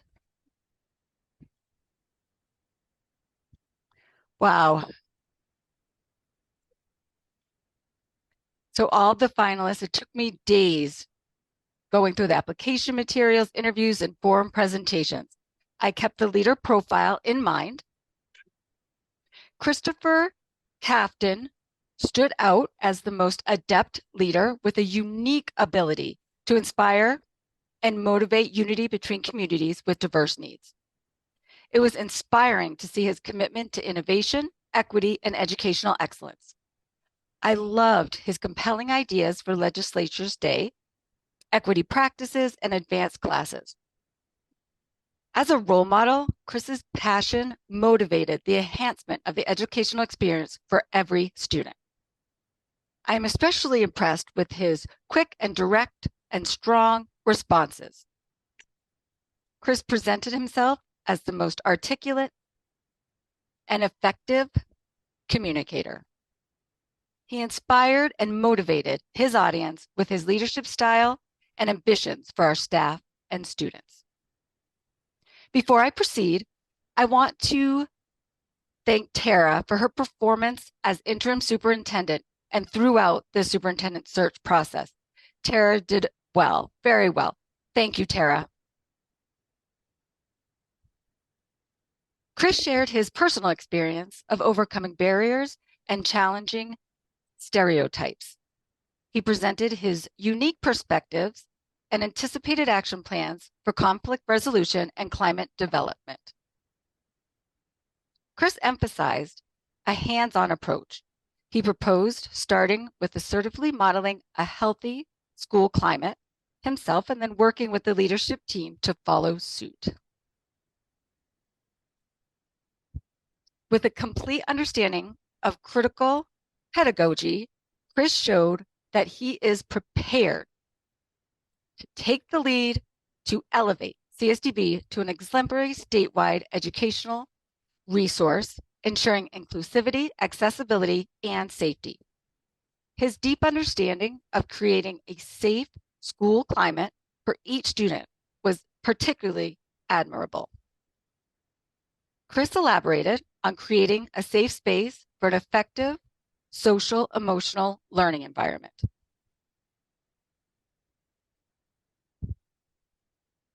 Chris presented himself as a collaborative leader. He valued authentic connections to build unity and trust. I'm impressed with his action plans that really shows strategic thinking, creativity, and accountability. Chris understood the need for a sense of belonging, and he shared his desire to value every constituent's perspective. With this approach, Chris vowed first to hold himself accountable, and he shared a correct understanding of allyship and the importance of strong PIP privilege and his unpacking his own privileges. He was the only one who recognized the importance of that strong PIP as a statewide educational resource, the most important component of CSDB. And he's already a member of CEASD. He assertively joined AER as well in recognition of his own gaffes. Chris expressed commitment to lifetime learning and connecting. His visionary approach to his leadership prioritizes connection with students, parents, and staff to promote an educational environment for each student.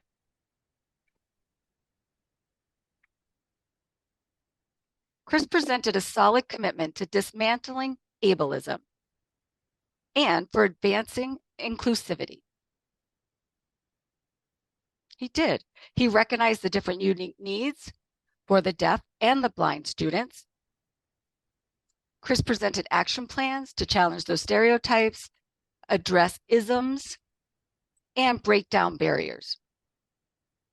He shared his research and data presentation on language deprivation among deaf students and visual information accessibility among blind students as a guide in creating a safe socio-emotional learning environment. I am confident in Chris's leadership to strengthen CSDB's reputation as an excellent educational institution. He proposed creative action plans to develop relationships with various stakeholders, including city officials, politicians, as well as donors. His assertiveness in seeking support, resources, and funding really impressed me. Chris showed adeptness in achieving funding and political support from those politicians. I'm inspired for our students' future with Chris's commitment to staying ahead of educational, technological, and career trends. He presented himself as a researcher who will not stop until he finds solutions. Chris's emphasis on academic excellence and advocacy for rigor, academic expectations, wow, really impressive and admirable. He proposed the promotion of education standards of our students towards AP advanced classes and education outside the classroom as well. I'm motivated by his strong background and rich experience in school accreditations. While Chris recognized the complexity of dual schools, he prioritized academic achievement with action plans for staff retention, recruitment, and facility enhancements. Chris was extremely transparent with his own gaps and in full knowledge of all of those and the understanding of the blind education and the ECC. He presented solid and stable action plans to ensure his knowledge and understanding of that and to develop the need to support the blind school. With strong leadership in our blind school, I trust our remarkable staff to support Chris in what resources are needed. And his transparent acknowledgement of gaps really demonstrated his humility and a commitment to continuous improvement. Also, as a visible leader, Chris motivated kindness, collaboration, and trustworthiness. His eagerness to welcome feedback, prioritize inclusion, and ensure accessibility in all aspects of CSDB, that really inspired me. He showed his commitment to empowering staff and students. Chris's plan of engagement with alumni, the outreach families, and constituents are really encouraging. I do appreciate his leadership style of making decisions based on data. Notably, his references coming from current superintendents who directly work with him and supervise him and work with him in the CEASD network. That revealed Chris's strong leadership skills, highly intelligent, and stellar, very strong reputation. After considering the leader profile, I found that Chris remarkably demonstrated comprehensive action plans for staff retention, trust building in the community, student achievement standards, positive learning environments, strategic planning, and effective budget management. His leadership skills and experience outside of CSDB topped our expectations and the needs for CSDB. His data-driven leadership and commitment to the best outcomes for all students placed him as the ultimate finalist to lead CSDB into new heights. Thank you very much. And thank you, Ryan. Okay, so we will go on with our next board member. Michael, over to you.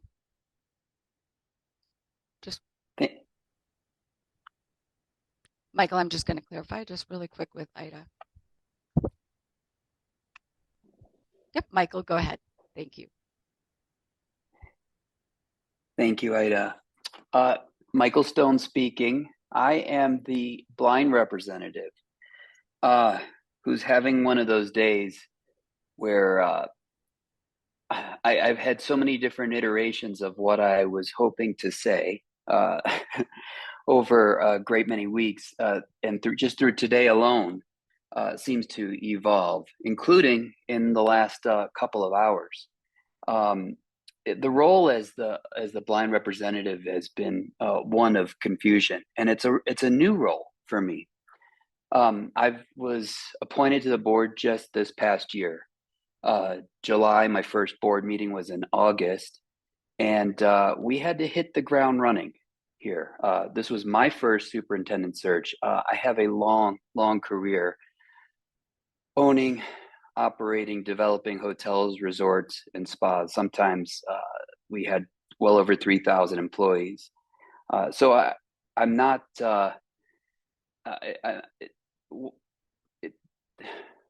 making decisions like this never come easy. And I will have to say that this has been quite a process, and one that I personally have learned so much. And I'd have to say that if I was to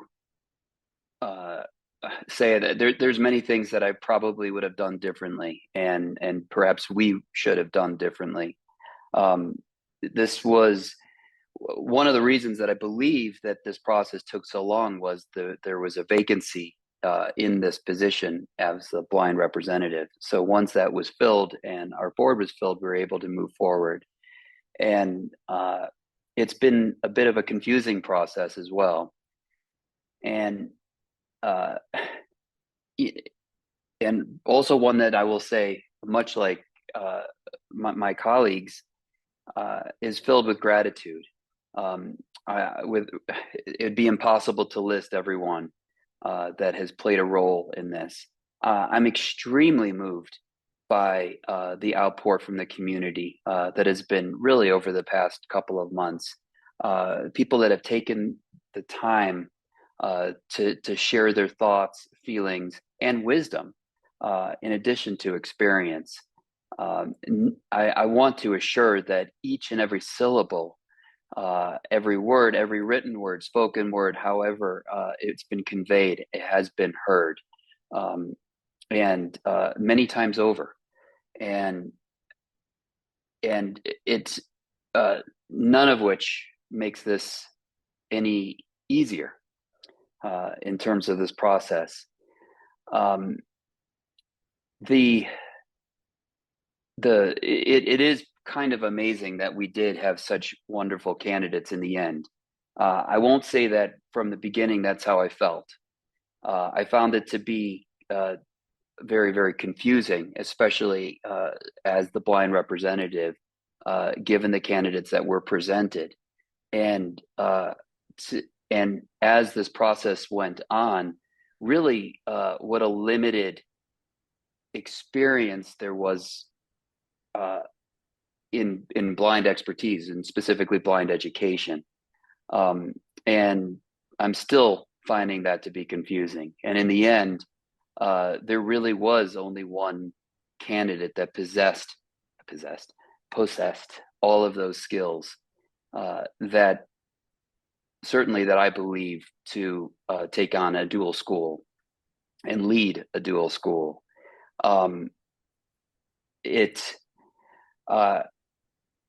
Chris Captain, I have to say, what an energetic human being. I so enjoyed all of his presentations. We've had the privilege of interviewing him twice, and as we did all the candidates. And I absolutely felt incredibly inspired by everything that he had to say. And it actually pained me in the end when it came down to this very important item that was always missing, and the skill set with respect to blind education.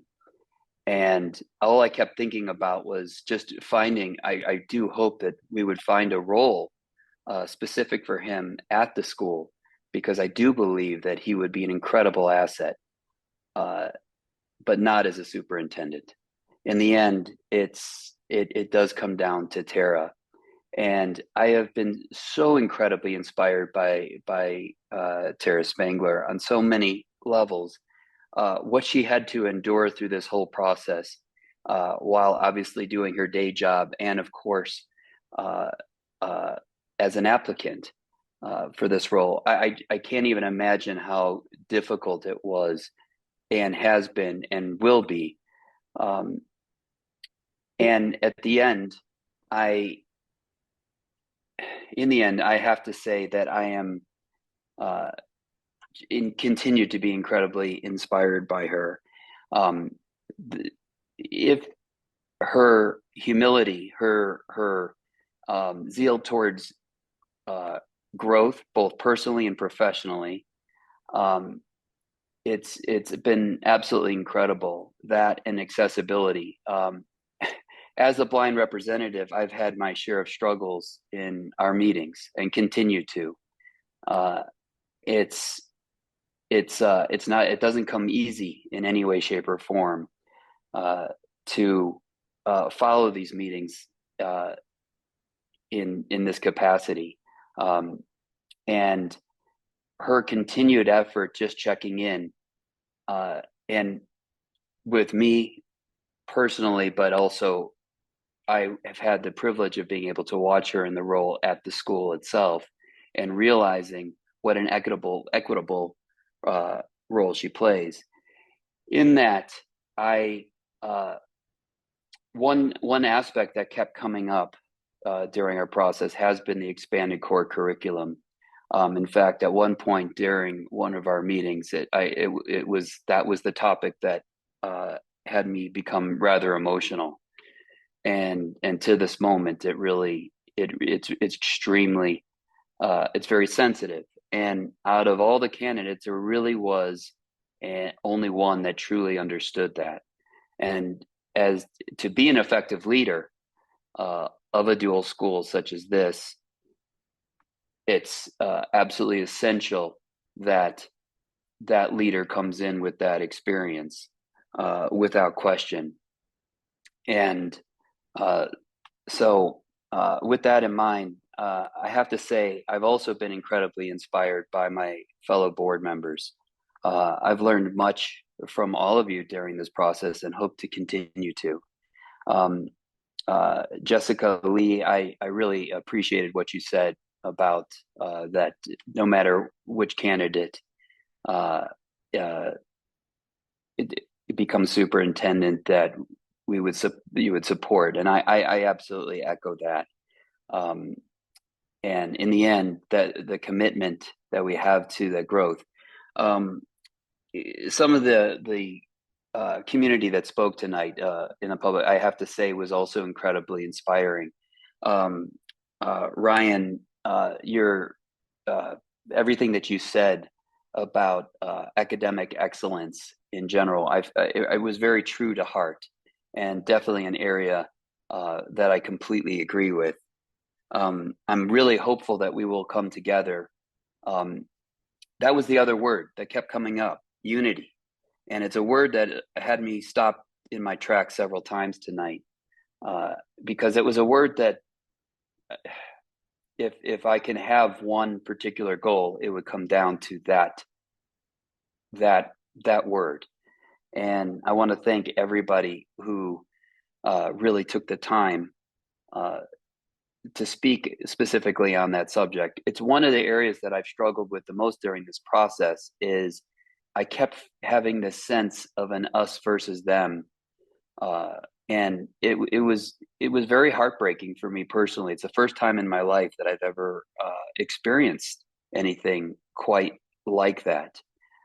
Yet there was always this hint of unity, and I'm so hopeful and remain hopeful that that will become the theme moving forward, along with every other goal. And I am hopeful that all the wonderful ideas, concepts, strategies, thoughts that the community itself has presented, this will be something that we can continue. We want to hear from you, and hopefully we'll be a part of, no matter what happens after we vote today, that all of us come together for what will become that common goal. And again, thank you to everybody who's participated in all of this. And I wish us all the best.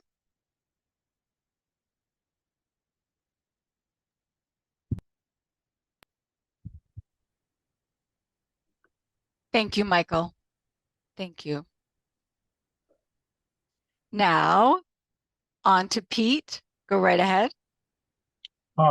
Thank you, Madam Chair. This is Pete Lee. By way of background, as most of you know, I'm a lawyer, legislator, served on the Education Committee, and actually was on the board of directors of Community Prep School, an alternative education school here in El Paso County. But I'm in a little bit different role, obviously, here today. I want to echo and support the comments of my predecessors today in thanking all of the people that were involved. I had a sort of speech written to provide my thanks to Shane and Teresa and to Kathy Emter and to Jackie, and talk about each one of those because you've been extraordinary, and the technical staff and the interpreters and everyone that has made this process run smoothly. The main only exceptions being my own technological incompetence, but we're sort of bearing up under that. So thanks to everyone.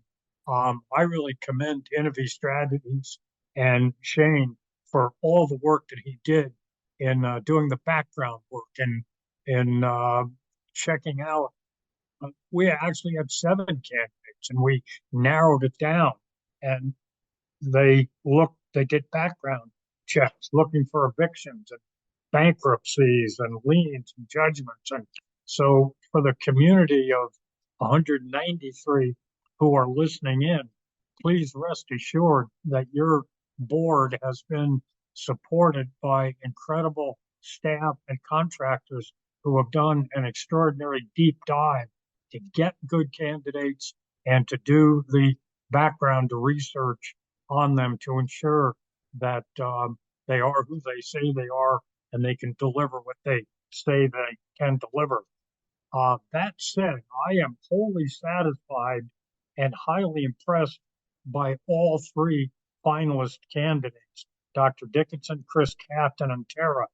I could sleep soundly having chosen any of those three and knowing that we put the future of the school in the hands of competent, passionate, experienced leaders who have proven track records, expressed future commitments to addressing the shortcomings of our school, improving enrollment, improving educational outcomes, our goals of transparency and accountability, while developing relationships with all members of our community, staff, students, alumni, parents, and the greater community in which the school operates. They all made commitments to do those things. And that is impressive and necessary and a prerequisite.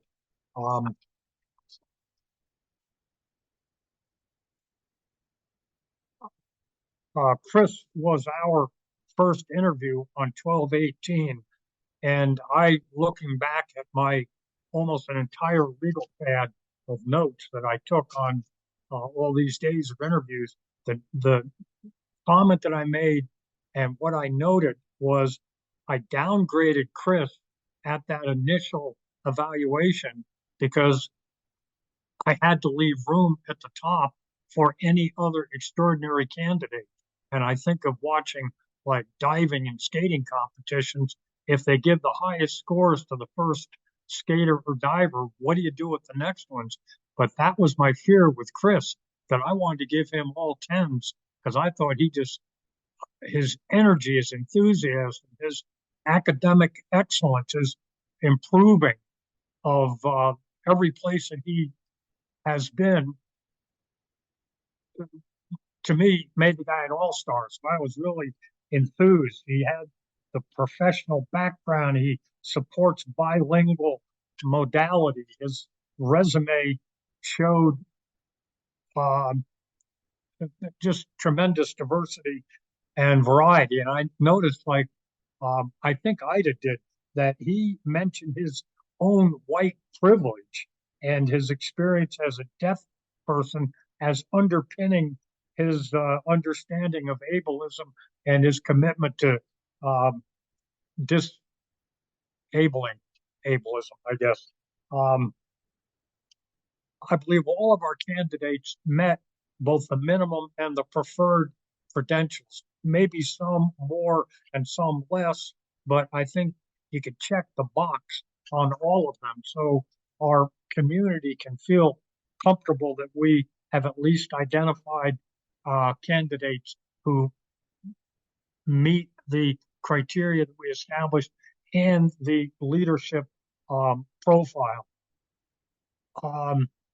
I really want to hold off on making a decision until I hear from the rest of the board members, but I think I can affirmatively narrow this down to Tara and Chris in my mind, though I don't mean to diminish Janet. As I said, I could sleep well at night knowing she was the leader of the school.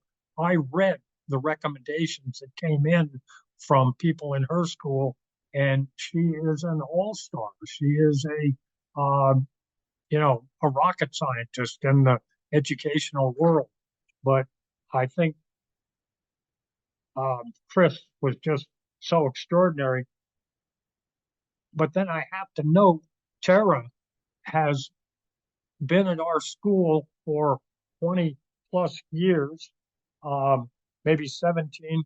She's been employed in education for 23 years. She knows our school encyclopedically. She received extraordinary letters of support. And I can't remember, one of my fellow board members described some of the verbiage that was used. I think it was, can't remember, Megan, the language that they used to describe how excellent Tara is as a communicator, as a leader, as a problem solver, as a person who identifies what the problem is and tries to figure out the best ways to bring about solutions. Commendable approach to problem solving, multiple descriptions of meetings with staff, students, and families to understand issues. Open-minded, inquisitive, friendly, approachable, collaborative, taking on issues, things that were not done according to some of the information by her predecessors. But significantly, she has the record of success as an interim and received these kudos as an interim superintendent. That's a tough position to be in, because is she a placeholder, or is she empowered to make the significant changes that one would want to make if they were fully in the role? So I think she had to walk a tightrope in her role as interim, and regardless of that, she got these extraordinary kudos from the staff and the parents. So I'm enthusiastic about Chris and Tara as leader of the schools, and I want to hear some more deliberation from my fellow board members, who I must say I have grown in respect for all of you during the time I have served with you. Your credentials, your understanding of these issues, your passion for this microcosm of society is extraordinary. So I want to hear more of what you all have to say about these candidates, but that's where I come out. See if I miss anything.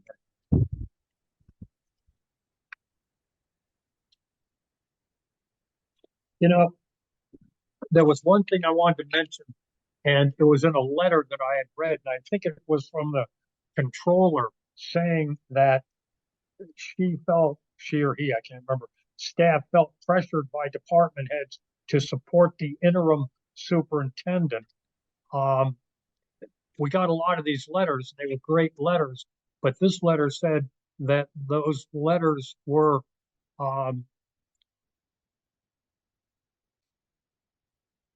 that there was pressure from department heads to employees to support what was being said in those letters.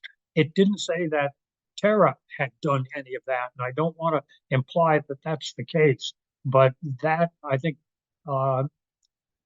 those are concerns and things that we need to address at some point.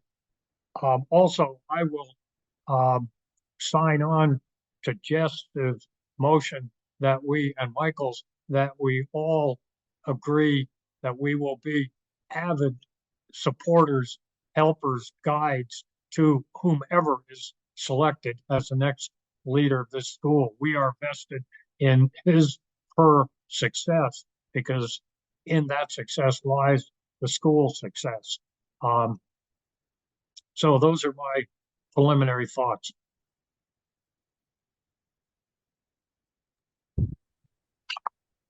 Okay, thank you. Thank you, Pete.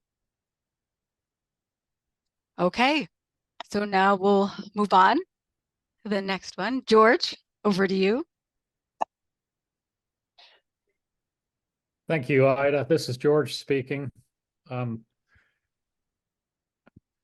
not sure I've ever experienced such a difficult decision to make. This is a challenge. Let me start by at least giving you a point of reference from where I'm making a decision. I've been in public education for 38 years. I served as a superintendent for 25 years, taught for 9 years. And now the work I do, fascinatingly enough, is developing and supporting new superintendents and helping to get boards and superintendents to work together effectively in a cohesive manner. And it's a pleasure that I get to do that. I'm guided by a set of core beliefs, and I'm compelled to share them with you at the moment. First one is it's never wrong to do what's right. Sounds great, but as many of you know who've been confronted with it, it can perhaps be the hardest core belief I live by, but I'm going to try to follow that today. Second is always focus on what benefits children. And that is surely going to be the basis of the decision I make today. I also believe that the things I do make a difference, and I hope that everyone in the CSDB community who works with kids in any form or fashion believes the same. The things you do coming into contact with kids every day make a difference in their life and will pave their way forward to whatever successes they're going to find.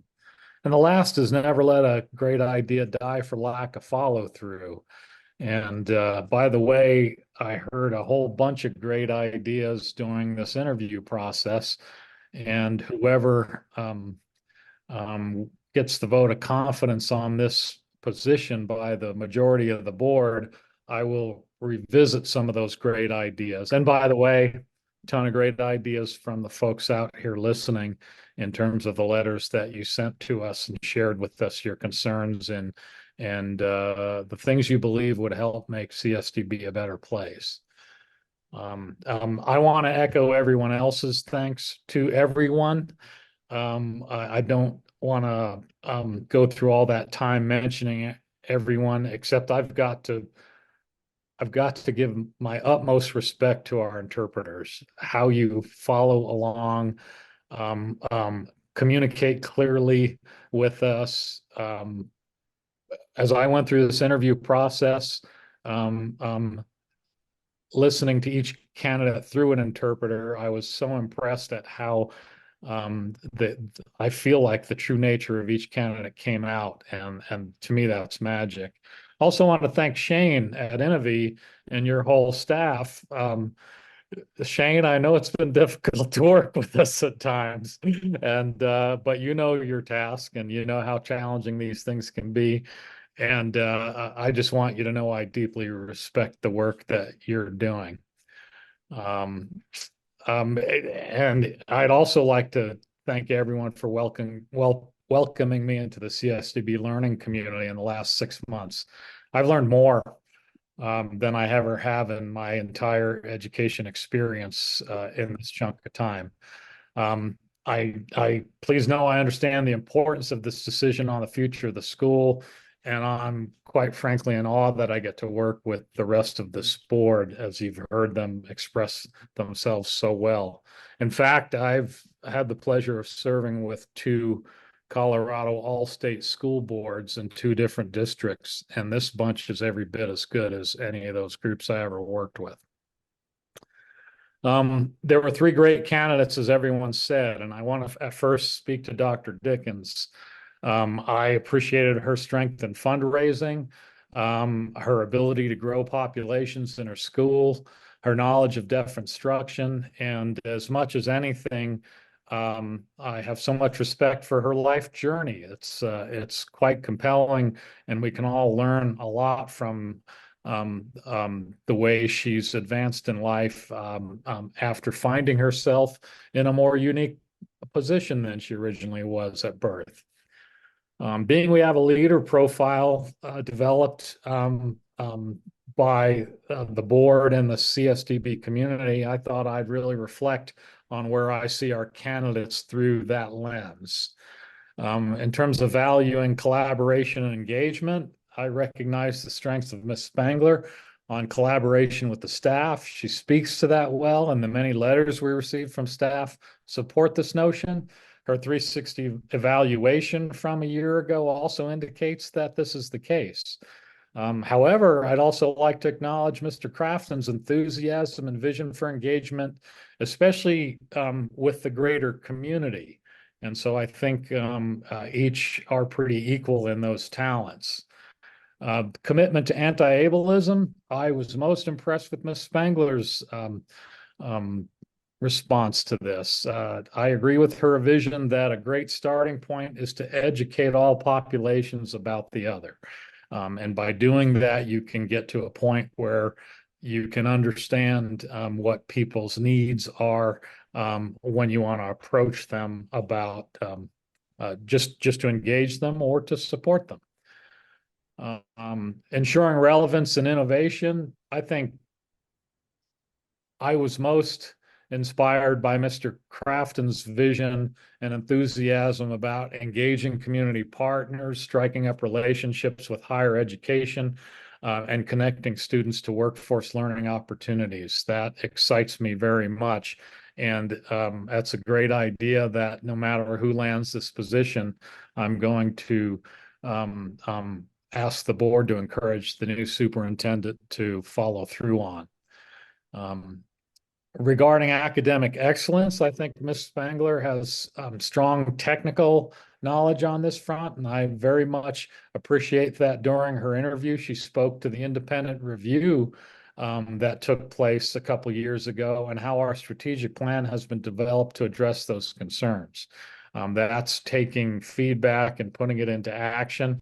And I know that whole process of developing that independent review was extremely collaborative. Mr. Crafton speaks well to growth and improvement as well. I would love to learn more about the actual results he's achieved, but from my 25-year perch as a superintendent of schools, all the things he says are exactly what you need to be hearing, that growth matters, that no matter a kid's circumstance, they can achieve, they can learn, and they can just make progress. In terms of being a visible leader, Ms. Spangler has done this well, and her longtime dedication to the school community speaks for itself. However, I also recognize Mr. Crafton impacted many folks at the public engagement session on this front. I was watching faces and body language as much as I was watching and listening to Mr. Crafton. His enthusiasm and energy to me are simply to be marveled. This is not in our leader profile, but another key aspect of the superintendency is the ability to advocate for resources. And based on my knowledge of the process, Ms. Spangler's recent experience in working with the Colorado Department of Education, the governor's office, and the JBC, she has what it takes to do this. I also recognize that this is a skill that can be learned, because when Ms. Spangler took the position, she had none of those experiences as well. And heck, she's got Pete Lee on her board, or Chris would have Pete Lee on his board, and who better to help you understand how to advocate at the legislature than Mr. Lee. I recognize this, that Mr. Crafton was the highest rated candidate based on input from the public engagement session, and that was by quite a bit. And what I want to say is that truly matters to me. My impression of folks in the room at the public engagement session, it was parents, and it was alumni, and it was people with close ties to the school. I also recognize the support Ms. Spangler has earned from a vast majority of our staff, and that matters a lot as well. I think both Ms. Spangler and Mr. Crafton would be excellent choices to move CSDB toward its next 150 years.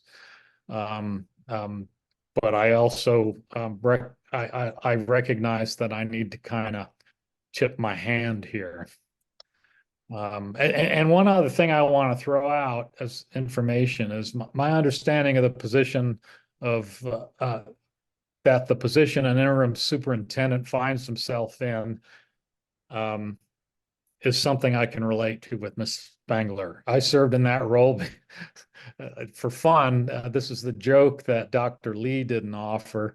Beginning in August of 1996, I was an interim superintendent, and I just looked it up for the fun of it. Apparently, the Macarena hit #1 that week. I was named interim superintendent.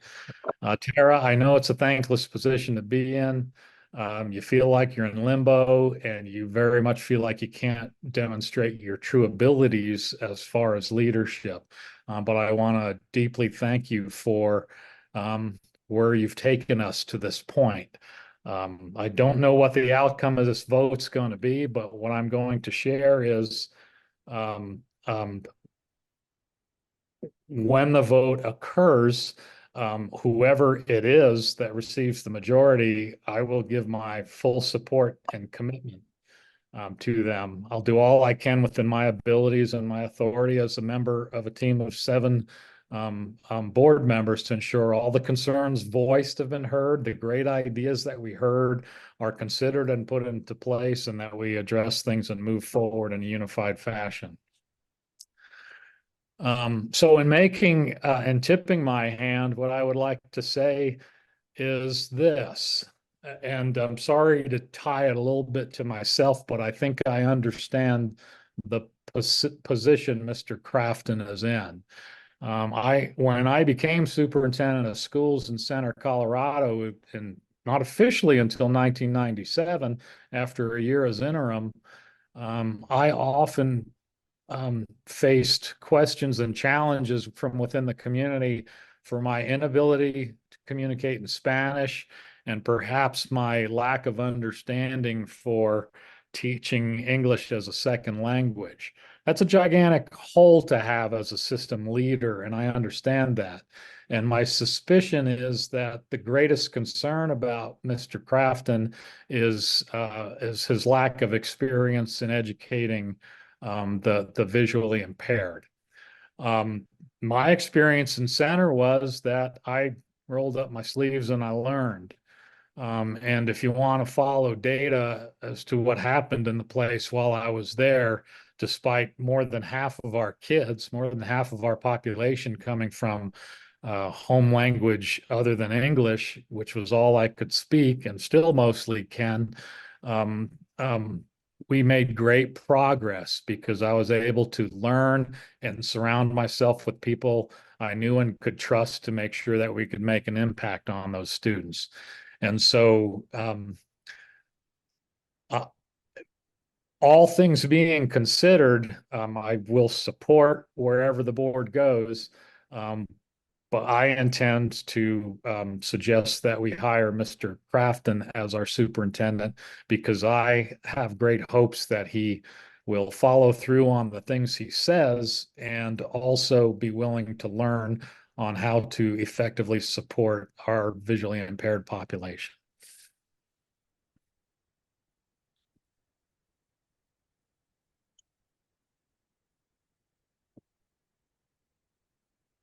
Thank you. Thank you, George. And now we'll go ahead and just take a 5-minute break, and then we will go back and have come back and have our final deliberation. Yes, Pete, did you have something? I did. I had a question, and that is, how does the vote take place? Does the chair ask each person, or do we fill out a piece of paper and email it to you, and Yes, thank you. Good question. Teresa Thompson-Walsh, do you want to go ahead and share? Thank you, Ida. This is Teresa Thompson-Walsh speaking. Pete, I sent an email about it earlier. So the board can deliberate now as a group and have further discussion. Ida will ask at one point if there is a motion. Someone can make a motion to extend an offer to a particular person. The board then will have a second and the board will vote. If that person does not receive, or that motion does not receive 4 votes, then the Ida will invite the board to deliberate further, call for another motion, and that can be for the same person. It can be for a different person. At that point, the board will then vote. That process will continue until there is a candidate who receives at least 4 votes of the board. Thank you. Okay. Okay, thank you. Thank you, Teresa. And thank you for your question, Pete. Okay, so be back at 7:05. Okay?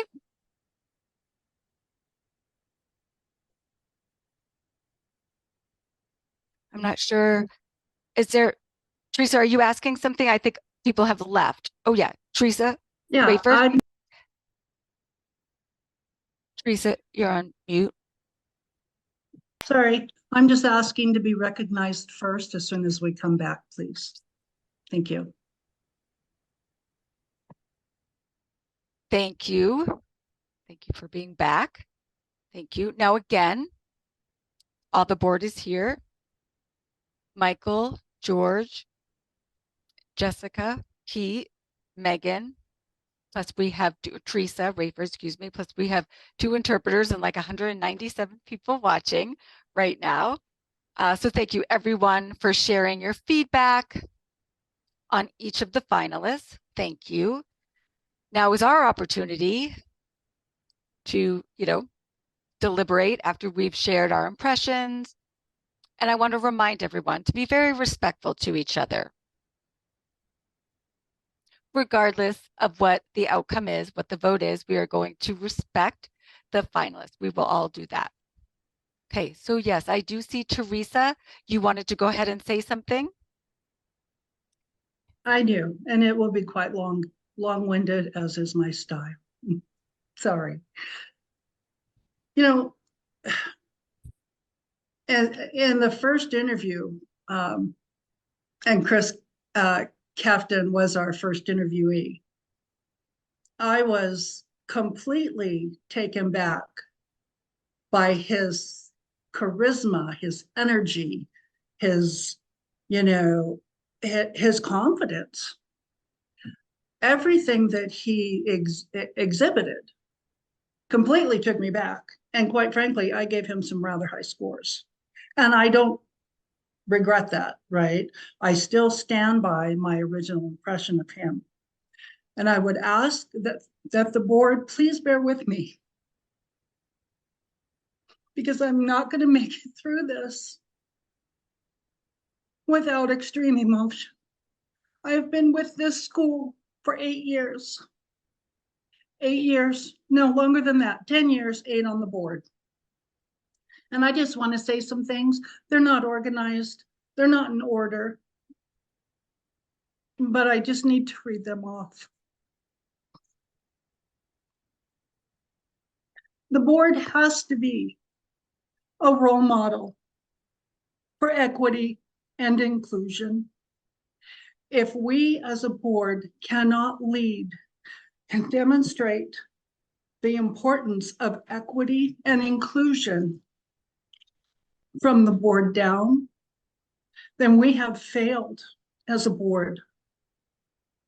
We have failed CSDB, we have failed our staff and students, we failed ourselves and our commitment to CSDB. We have to be a role model for transparency, which, as I said, Ida, you did an amazing job. You modeled transparency to the nth degree, and I'm so proud of that.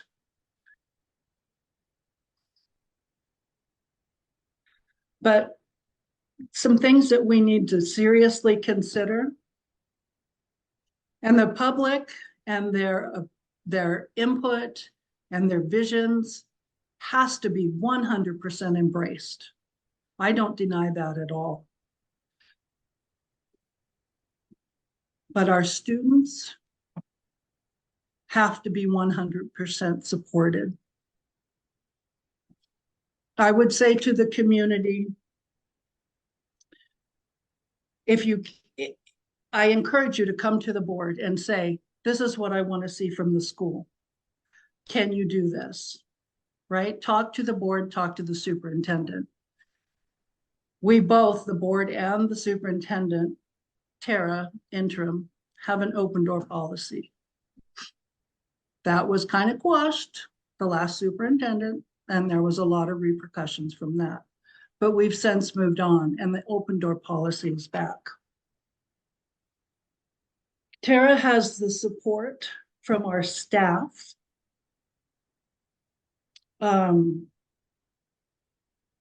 Obviously, nobody will have 100% of all the staff. But as we've seen, as the letters of recommendation and the letters that speak to her character, I mean, I could go on, but I don't want to waste time with that. The letters of recommendation that have come in for Tara Spangler have been beyond reproach. They have sung her praise to the highest. She has exceeded their expectations. They weren't, and I believe that maybe there was a misunderstanding from our employee that said that she felt pressured and that these letters of recommendation were pressured from the top down. She believes that. And I'm sorry that she has that perception, but I believe that perception was misunderstood. I know the department heads personally, and I know their reputation, and they are beyond reproach. They would not do that. I want to ask you, what message will we be sending our students and staff if we bring in an educator with no blind, hands-on understanding? What will we be saying to our blind students? We are going to tell them, and I'm sorry that I'm emotional, we are telling them, you don't matter. You don't matter. Your education doesn't matter. We're gonna, and I adore Chris, let's give him a position at CSDB. He's fabulous. But do we really want to tell our blind students that you don't matter? That's the message. This is the most historic vote that this board will ever have, because this is the only time, and I suspect in the future, I don't know if it would ever present itself again, to have a candidate with dual experience. Never in the history of CSDB has that happened. 150 years. And I don't see a lot of possibilities of it happening in the future. We have a unique opportunity to lift our campus up, to lift our students up, to turn out complete students, all students being equal. And I believe that we can't get to academic excellence without unity of a campus. The topic for the town hall was unity. What's your vision for unity at CSDB? What's your vision for the campus? Who spoke to that? Who stayed on topic? Who made their presentation? One candidate did. They all had the same instructions. The board didn't even have the instructions that I know of. The community didn't know what the topic was. I had to come back after the fact and email Shane and say, hey, what's the topic? What was the topic? I'm hearing that it was supposed to be unity. So one candidate spoke to unity. I've been on this campus for 10 years. I have seen its nasty divisions. I have seen staff pit against staff, students pit against students, and I wasn't going to go here, but I have to. I have seen prejudice to Jonah on this campus, and he wouldn't let me deal with it, and I respected that. But that will never go away until we have unity. We will never have academic excellence. We will never fully get to innovation. And, I have my papers here, on the leadership profile. We can never get to a strong value collaboration with our partners. What are we telling our partners of CSDB? Who wants to partner with a school that completely dismisses half of their population. I wouldn't. Sorry, I have several more pages to go. Again, I would love to see Chris in a position at CSDB. During the superintendent search, Tara has recused herself from any and all meetings and information regarding the superintendent search. She has shown impeccable character. We cannot have successful students. We cannot produce a successful student, a successful contributing person to our society without teaching advocacy for the other, without unity, and without nurturing the whole child. I don't care what the test scores are. I'll use Jonah again, 4.0. But he had to have a scribe, somebody to write his papers for him. He had to have a reader to him because he couldn't read at the level. He could understand it, but he couldn't read it. And that wasn't the school's fault. That's his visual impairment.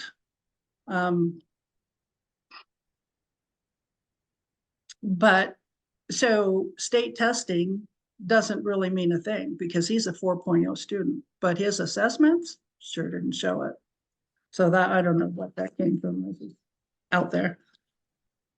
We have to reach across the aisle. Senator Pete Lee, you know that. You know, because how many bills have you produced? I don't remember how many bills you successfully got through Congress. And you did it by reaching across the aisle, by creating unity. I have nothing bad to say about Chris. But I have to point out his lack of knowledge of ECC. What I would have liked to have learned, liked to have seen from him or Janet Dickinson was the minute they applied for this job, they knew we were a dual campus.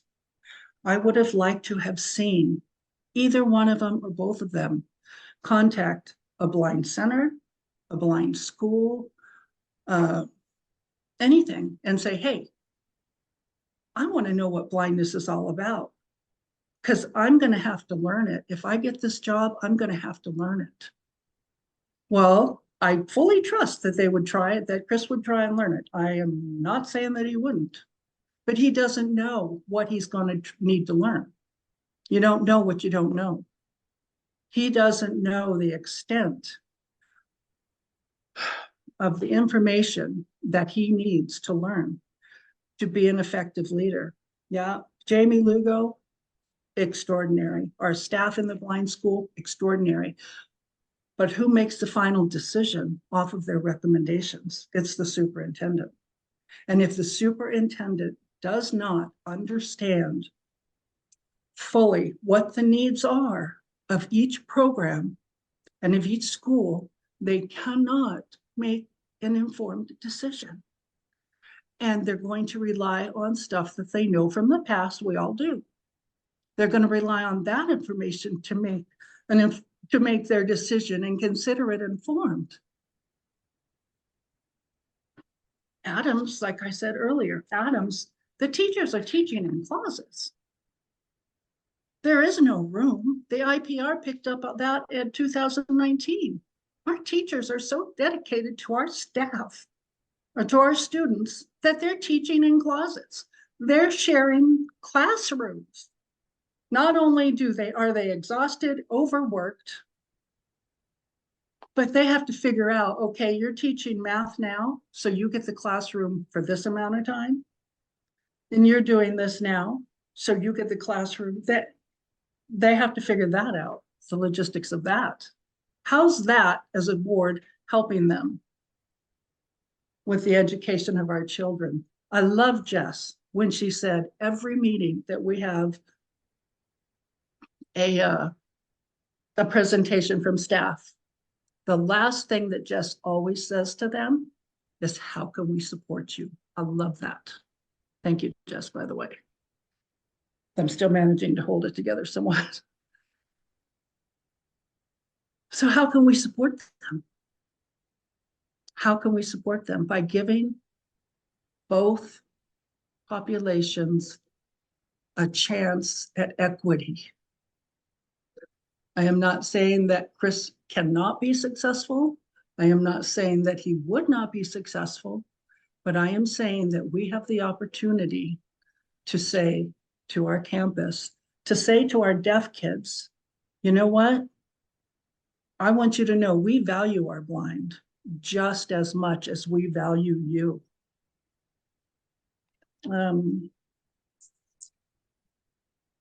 But a vote for anyone other than Tara Spangler will be dishonoring and disvaluing our blind students. We will continue to make them feel less than. That's what we're looking at. Innovation will come. Innovation ideas can come from anywhere. Innovation can be learned. We can hire a company to say, get us thinking. You know, we can have some roundtables, but we can't replace giving our blind students not a blind role model, but a role model that values them. We have to honor our students and our staff. Tara has done all the things. She has walked the walk. We've had superintendents in the past that talked the talk and got into the job. And it was a disaster. And the school had to be rebuilt. I'm not sure Adams can be rebuilt if we don't take this opportunity to tell them they matter. I can't say without 100% certainty that Adams will survive. Is that what we want? Is that what we want our legacy as a board to be? We have to benefit all children. We have to make all children feel and heard. We must support our staff and their wishes. We can involve the community in other ways. I'm all for that. We have to have, I got a letter and I sent it to you guys. I asked Marty Ron, who's our, anyway, she's blind. I can't think of your position right now, Marty, I'm sorry. But she teaches our students life skills, right? And I hope everybody got a chance, and I'm almost done. I hope everybody got a chance to read it. The detailed, specific, targeted learning that our students need. It is imperative that they have a superintendent with that understanding. We can't take a chance with our children and their emotional well-being. And I will just close with, what do we want to tell? What do we want to tell our blind students? That you don't matter? That it's okay to be, for your teacher to be stuffed in a closet? Because as superintendent, I don't care. I'm not saying Chris would say that, but that's the message that they've gotten in the past until Tara Spangler. Now they feel valued. Now they feel heard. Please don't crush our children. Please don't crush our children. That's it. That's all I have to say.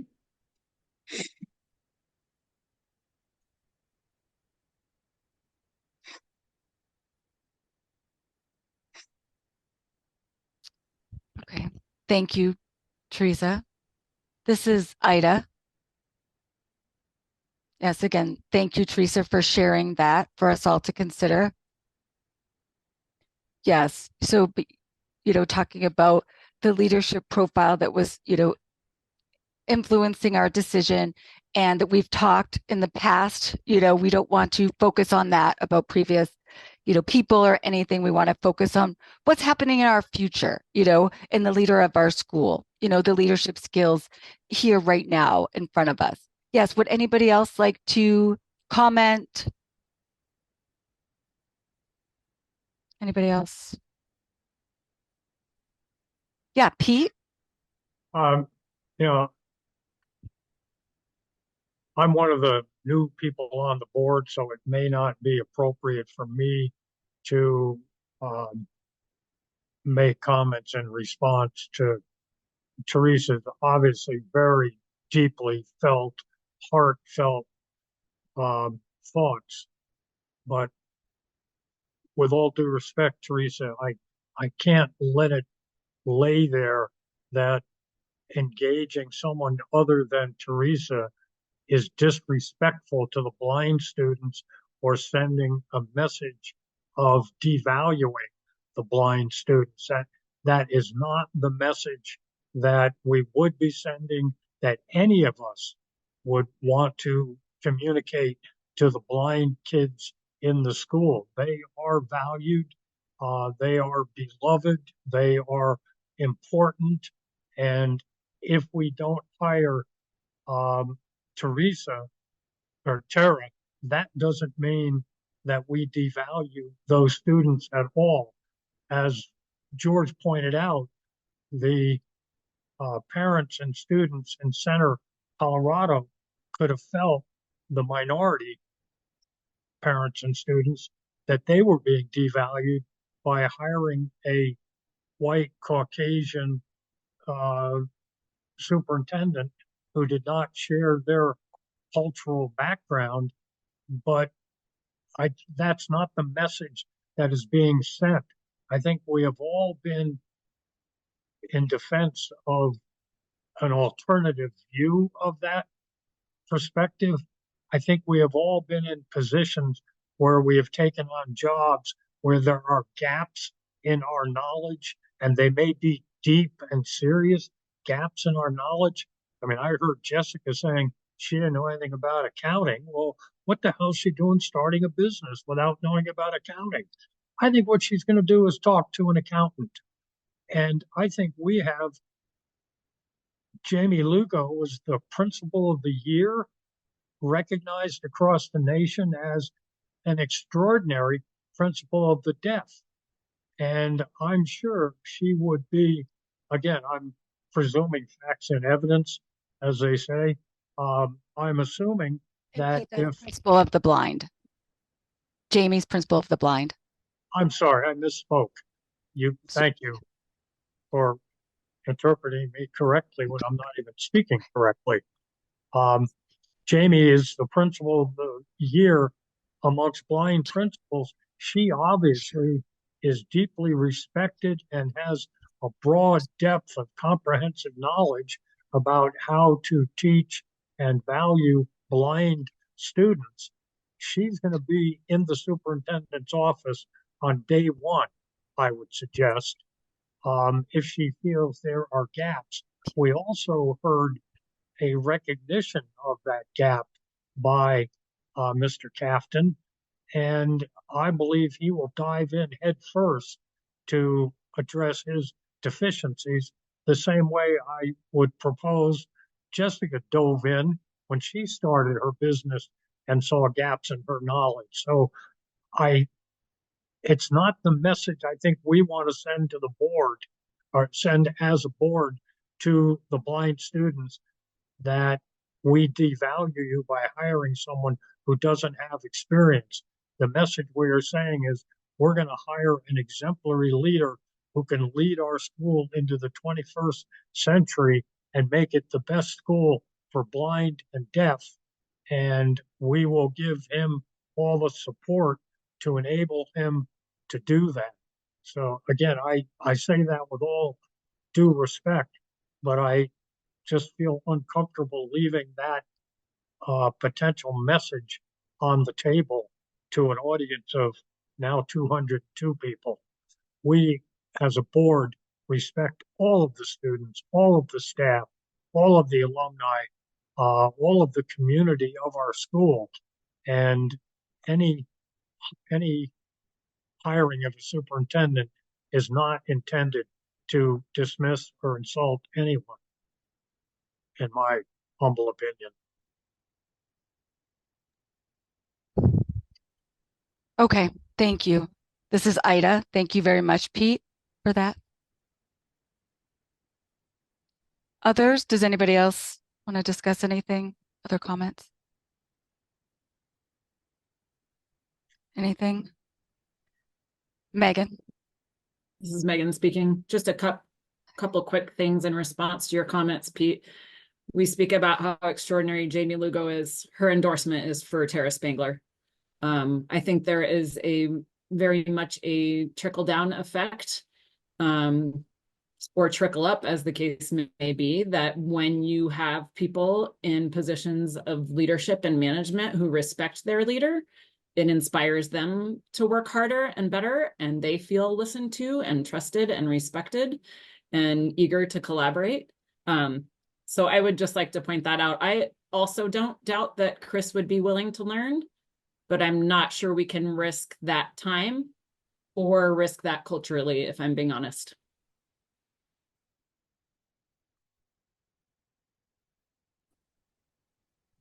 Okay, thank you.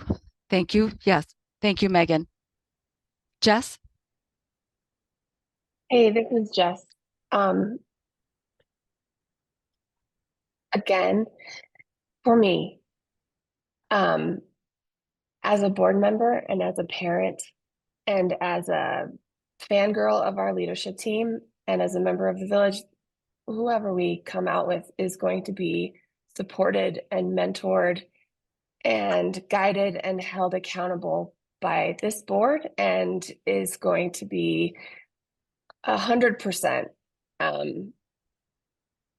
like we're here for whichever person we come to. I will say that it's really important for me to think about the staff, to think about the kids, to think about our wider presentation in the state and for our whole village.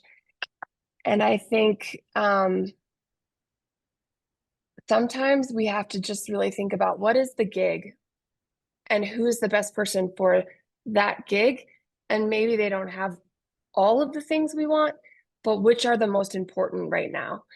And for me, thinking sort of further out and as a wider perspective, the charisma and the connections and the fresh ideas and the willingness to learn and listen is really important. And I'm, as a parent of a school that lost 20 faculty last year, and a mother of a child who met 0 of her IEP goals for 3 semesters, like I understand struggling schools and I'm here for all of it.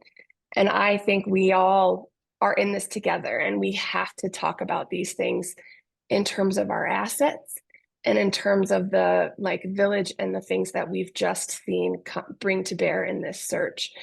And so I know this is hard. And I know that we're all going to come out of this, no matter the vote, as a unified and supportive board and a unified and supportive village.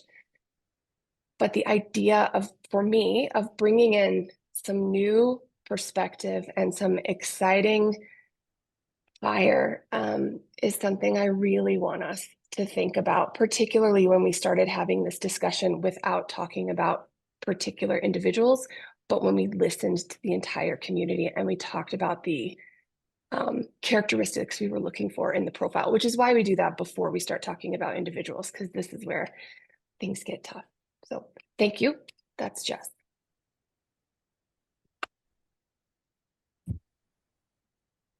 Thank you. Thank you, Jessica. Yeah, thank you.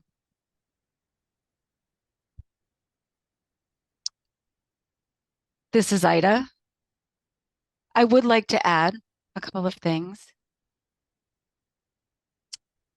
I'm trying, just to kind of keep my thoughts in control here, and, making sure that keep track of those thoughts and, of also running the meeting, making sure, we're keeping that on track as well. So I'm just trying to gather those thoughts. I'm going to share my personal experience of 20 years in and out of CSDB. I, had left 3 times, and the culture. That's really tough to work in that type of culture. And what I'm envisioning, for this culture shift is a complete, shift and mutual respect for everyone. We're talking about what's most important in a leader to lead this school.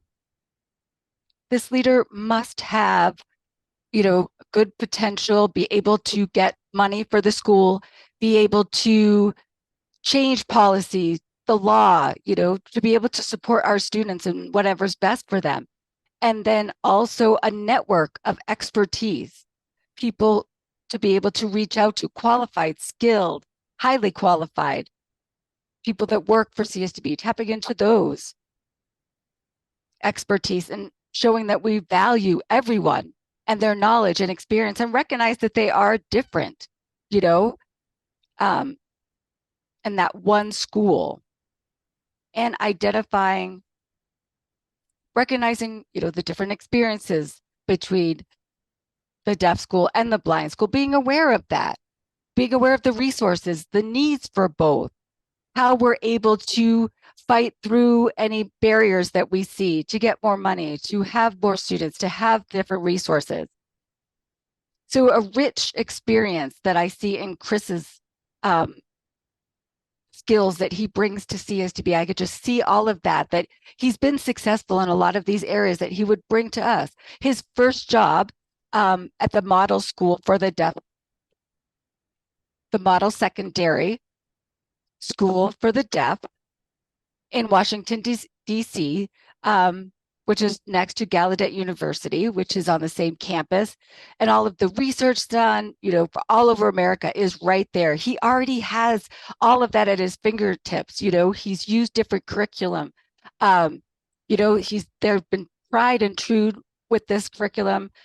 He already has that network there available to him. He could bring a lot of that knowledge and new support system, curriculum for teachers, support for teachers. He's very assertive, right now, doing a lot of the things, making connections, AER, very motivated to find out more about the blind community, what the needs are. He did mention a lot of that during the forum.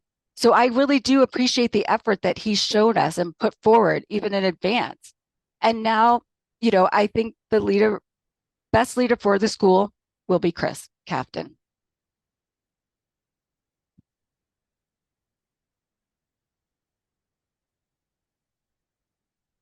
Any more deliberation, comments? Michael?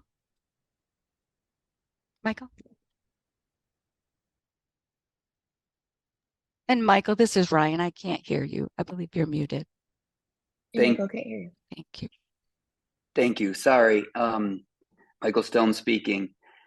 First off, I want to apologize for when I spoke earlier. For whatever the reason, my screen reader was picking up anybody that was coming in and out of the meeting, and I got completely distracted and lost my train of thought multiple times, and not exactly pleased with how I spoke earlier, but did my best with what I had. So that being said, I'm struggling a bit because I am seeing a consistent, almost invalidating of blind education, and it keeps coming up in various ways, and while I it's not something you're just going to pick up quickly on the job, and there's so much at risk with that. It's a very difficult thing to listen to and continue to listen to, and it's been a theme. And as I said earlier, and it's not easy for me to speak on this level. I said, me personally, as a blind person on the board, it's repeatedly I've had so many challenges with this, and it continues. It's not quite impossible, but almost impossible for me to participate effectively in these meetings. And what concerns me is if it's going to happen in this situation, then what happens in the school in general? What is the experience of a blind child? What is the experience of deaf? What is the experience of all the children? And what's happened through this process is there's been a hint that there's been deficiencies on behalf of Terrace Bingham. And none of which has been brought to our attention. You know, we haven't really been able to operate effectively as a board doing board business because it's been consumed with the superintendent search. And because at least 3 of us are quite new, there's been so much that has missed in our education. And it's something, it's become a bit of a theme. And it's there has been in many ways that I've seen just an incredible lack of support of Tara's effort while she's been in this interim role. And moving forward, her commitment and it goes unmatched. While much like I said earlier, with Chris's charisma and so forth, it is absolutely wonderful, and I am so hopeful that we can find a role. But for him to learn what those gaps that have been brought out, that and I do admire him for even bringing that up multiple times, but those gaps are enormous, and the ability to lead, given the challenges that we have right currently, and as I believe I just spoke about looking towards the future as well, and I completely agree with that. No matter who we choose, and obviously they have to have our full support. I can't say that we've been able to do that in my few months that I've been on the board for Tara. So that does give me some pause. And we talk about it like it's an automatic and will, but I do believe that there's aspects of that in terms of failure. And it concerns me by taking such an enormous risk with so many people. What I can't begin to tell you how many times that, you know, during our various conversations, I was putting myself in multiple roles. If I was a student, if I was a parent, and I was hearing some of the conversations that were had, that I have to say I'm very pleased they're not necessarily being reflected today. I think that we are doing a good job today, and I am very, very, very pleased to see that and feel that. But I really want to caution that these gaps that we're talking about specifically for blind education are in fact enormous, and isn't going to be something that anyone's going to learn overnight. And you know, I'd like to hear if the tables were turned. You know, I think it's something that really hasn't been said. There wasn't a single candidate right from the beginning, because we started with so many, that really identified with having any experience with blind education. There was only one, and that was Tara Spangler. And being a dual school, ignoring that is such a disservice to so many. 100% of all the candidates that we've seen identified with deaf or hard of hearing. Not a single one had identified with blindness. To this day, I'm not exactly sure where the proposals had gone out for this post. It's still kind of a mystery as to where that reach went. It hasn't been. I know it wasn't shared with me. I'm hoping that at some point that we will know. But you know, going back to these gaps, they are significant. At the same time, I want to emphasize that I really like Chris. I just don't feel that he is right for superintendent of this school. And at this point, you know, I'm deeply concerned that this board is overlooking the importance of this dual education. Thank you.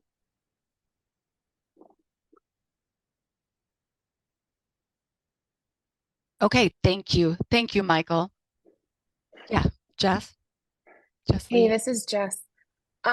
So as one of the old school who was here when we started the search, first of all, Michael, thank you. That was hard to share and really important. Thank you. And you have done such a wonderful job of being open and honest with us about challenges as we figure out how to do things. And likewise, Ida, you guys, the ironies abound of us not being a totally accessible board at a deaf and blind school. Just for some background for everybody, we worked very, very hard from the start to find first a consulting firm that could effectively access the various networks to get qualified candidates. And then Innovi pounded the pavement. We've had several conversations about where they went and where we tried to get, and the job market is different right now for candidates who are specifically TBIs or people who are leaders of schools for the blind and the VI. It was, I think, a real challenge for all of us that we didn't see more parity between the types of applicants and the qualifications of the applicants. But it wasn't for lack of beating all the bushes. I mean, Shane and his colleagues were at all of the major blind education conferences, at the major leadership meetings. I mean, I feel very comfortable that we were served quite well by the national search, because a lot of the other vendors we talked to were just focused on like who could serve us in Colorado. And we are Colorado School for the Deaf and Blind, but we can draw from the other schools for the deaf and blind, the other schools for the blind, the other schools for the deaf. So having a firm that understood how to tap into those networks was really important for us. So I think that's really important. I also, you referenced this, like if the tables were turned thing. And I would just like to say I'm an ally of both deaf communities and the blind community. I'm been in the deaf community a lot longer, but you know, I'm here for all of it. I had a real breakdown for myself of what it is that could come in, who would come in our search, and what I was looking for our school. And I think for me, what we need is an amazing leader who will listen and learn from our leaders. And I do not say that to diminish either the blind school or the deaf school or the children that are in there, because man, I have like one of the least well-behaved in one of those schools right now. So I am like making people work so hard for their money. But it is what is important to me with my experience as a parent at CSDB is that we think about the entire organization and all the schools within and all the operations and all the facilities.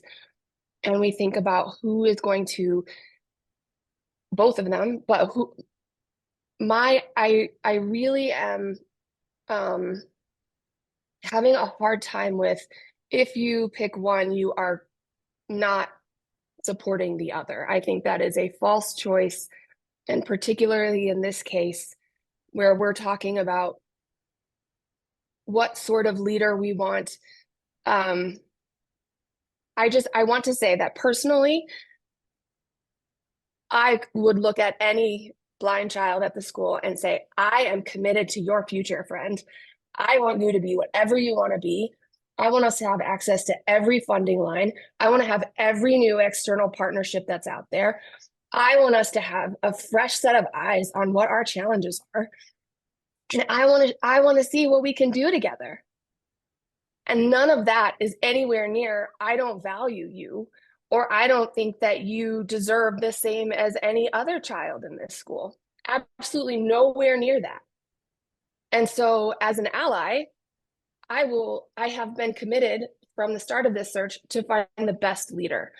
Now, I don't speak for either community. I'm a parent, but I just want to say I'm personally very uncomfortable with like if you're one then the other, because that is like the opposite of unity for us. So I want someone who crushes the whole school thing. And for me, I'm very excited about the vibe. But I, again, am going to support and lead and bake brownies and do all the things for whoever we have. And Michael, I'm so thankful that you shared what you shared, but I do really want everyone to know that from the minute we started this search, our goal was a transparent, rigorous search that will serve this school. And I feel so committed that we have done that. And I am so proud of us for having this rational, reasonable conversation right now where we're all going to come out of it as a unified board that's supporting whoever we choose. So, Dean.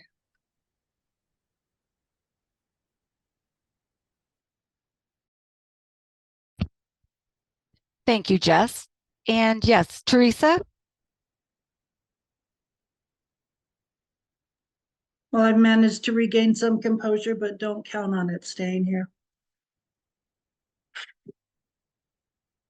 I don't know if it's an advantage or a disadvantage that I've had the opportunity to speak with staff and students at the blind school, that I have had multiple conversations over the years about how they feel about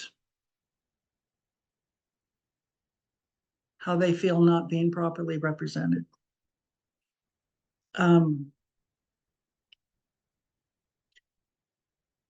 I will give you the fact, Pete, that I am very dramatic. Something that you don't know about me. You probably do by now. And I will give the board credit to say that might not be what you are intending to say, but from speaking with students and staff, that is going to be their perception. No matter what kind of funding that comes in. The funding is not what they're looking for. I think we could tell by the staff responses, the staff recommendations, the student responses. Would they love to have all the money in the world? Yeah. Would I love to have all the money in the world for them? Yeah. But that's not the way they're looking at it. And so again, it's obviously a disadvantage that I can see that I know that they feel comfortable telling me that. And when Michael spoke to the gap that Chris would have in ECC, then he said it was enormous. Michael, I'm not blind, but I would have to say it's enormous 10 times over. The enormity of that gap is unimaginable. And expecting, this is what we're looking at. We want somebody to come in and we want them to, number one, get to know the staff, right? Number two, get to know the students. Get to know all of our programs. Get to know our budget. Get to know the JBC. And on that topic, Tara has been attending JBC meetings for as long as I've been at the school. So she's had more than a 2-year relationship. She's had over a 10-year relationship with the JBC. But lost my train of thought there, sorry. So yeah, so then they have to learn the budget. And then they have to learn the IEP, and then they have to learn the programs. And then they have to learn our community partners. Then they have to learn our legislators. It's funny. So Shane, in our after our first round of interviews, and obviously I won't say what was talked about, but Shane asked to discuss what kind of support we as a board saw that each candidate would need. And we discussed that. We discussed their what they had to offer and where we saw their shortcomings. So I would like to say, what kind of support would Chris Kafton need to be successful at leading our school? How many areas of support would he have to have? And then versus how many areas of support Tara Spangler would need. I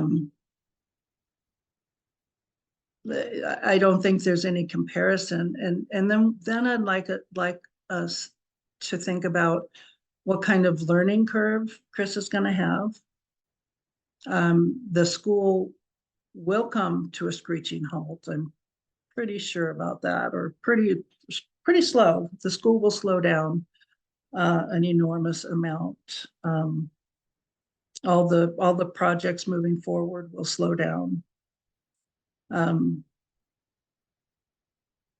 I just don't really think the benefit, I don't think what he brings to the table outweighs the consequences of bringing him to the table. I just think the risk is too high. And, you know, risk reward is what I'm looking at. What are the risks and what would be the reward? And then as a board, how much time do we want to give Chris? We're going to have to decide, do we want to give him a year, 2 years, 3 years, 4 years, 5 years, 6 years? We're going to have to decide how much time we're going to give him. And will he have the time to do everything that's required as a superintendent coming in from scratch? My vote is still for Tara Spangler.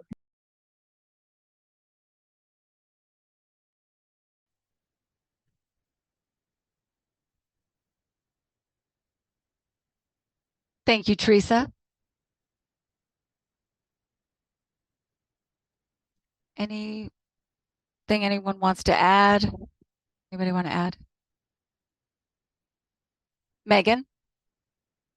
Yeah, this is Megan speaking. I'd actually like to pause here, and I'm grateful for the respectful discourse among all of us.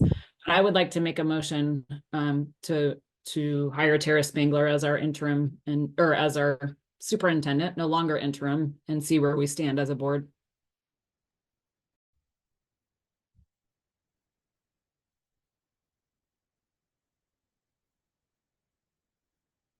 So we do have a motion to select Tara, and is there a second? A second to that motion? Michael, you're seconding that? Okay, and roll call, please. Ms. Clausen? Yes. One moment. Dr. Lee? Is Dr. Lee? No. Mr. Lee? Yes. Ms. Rayford? Yes. Mr. Stone? Yes. Mr. Welsh? Yes. Ms. Wilding, No. 2, 3, 4, 5. Motion adopted by a vote of 5 ayes to 2 nays.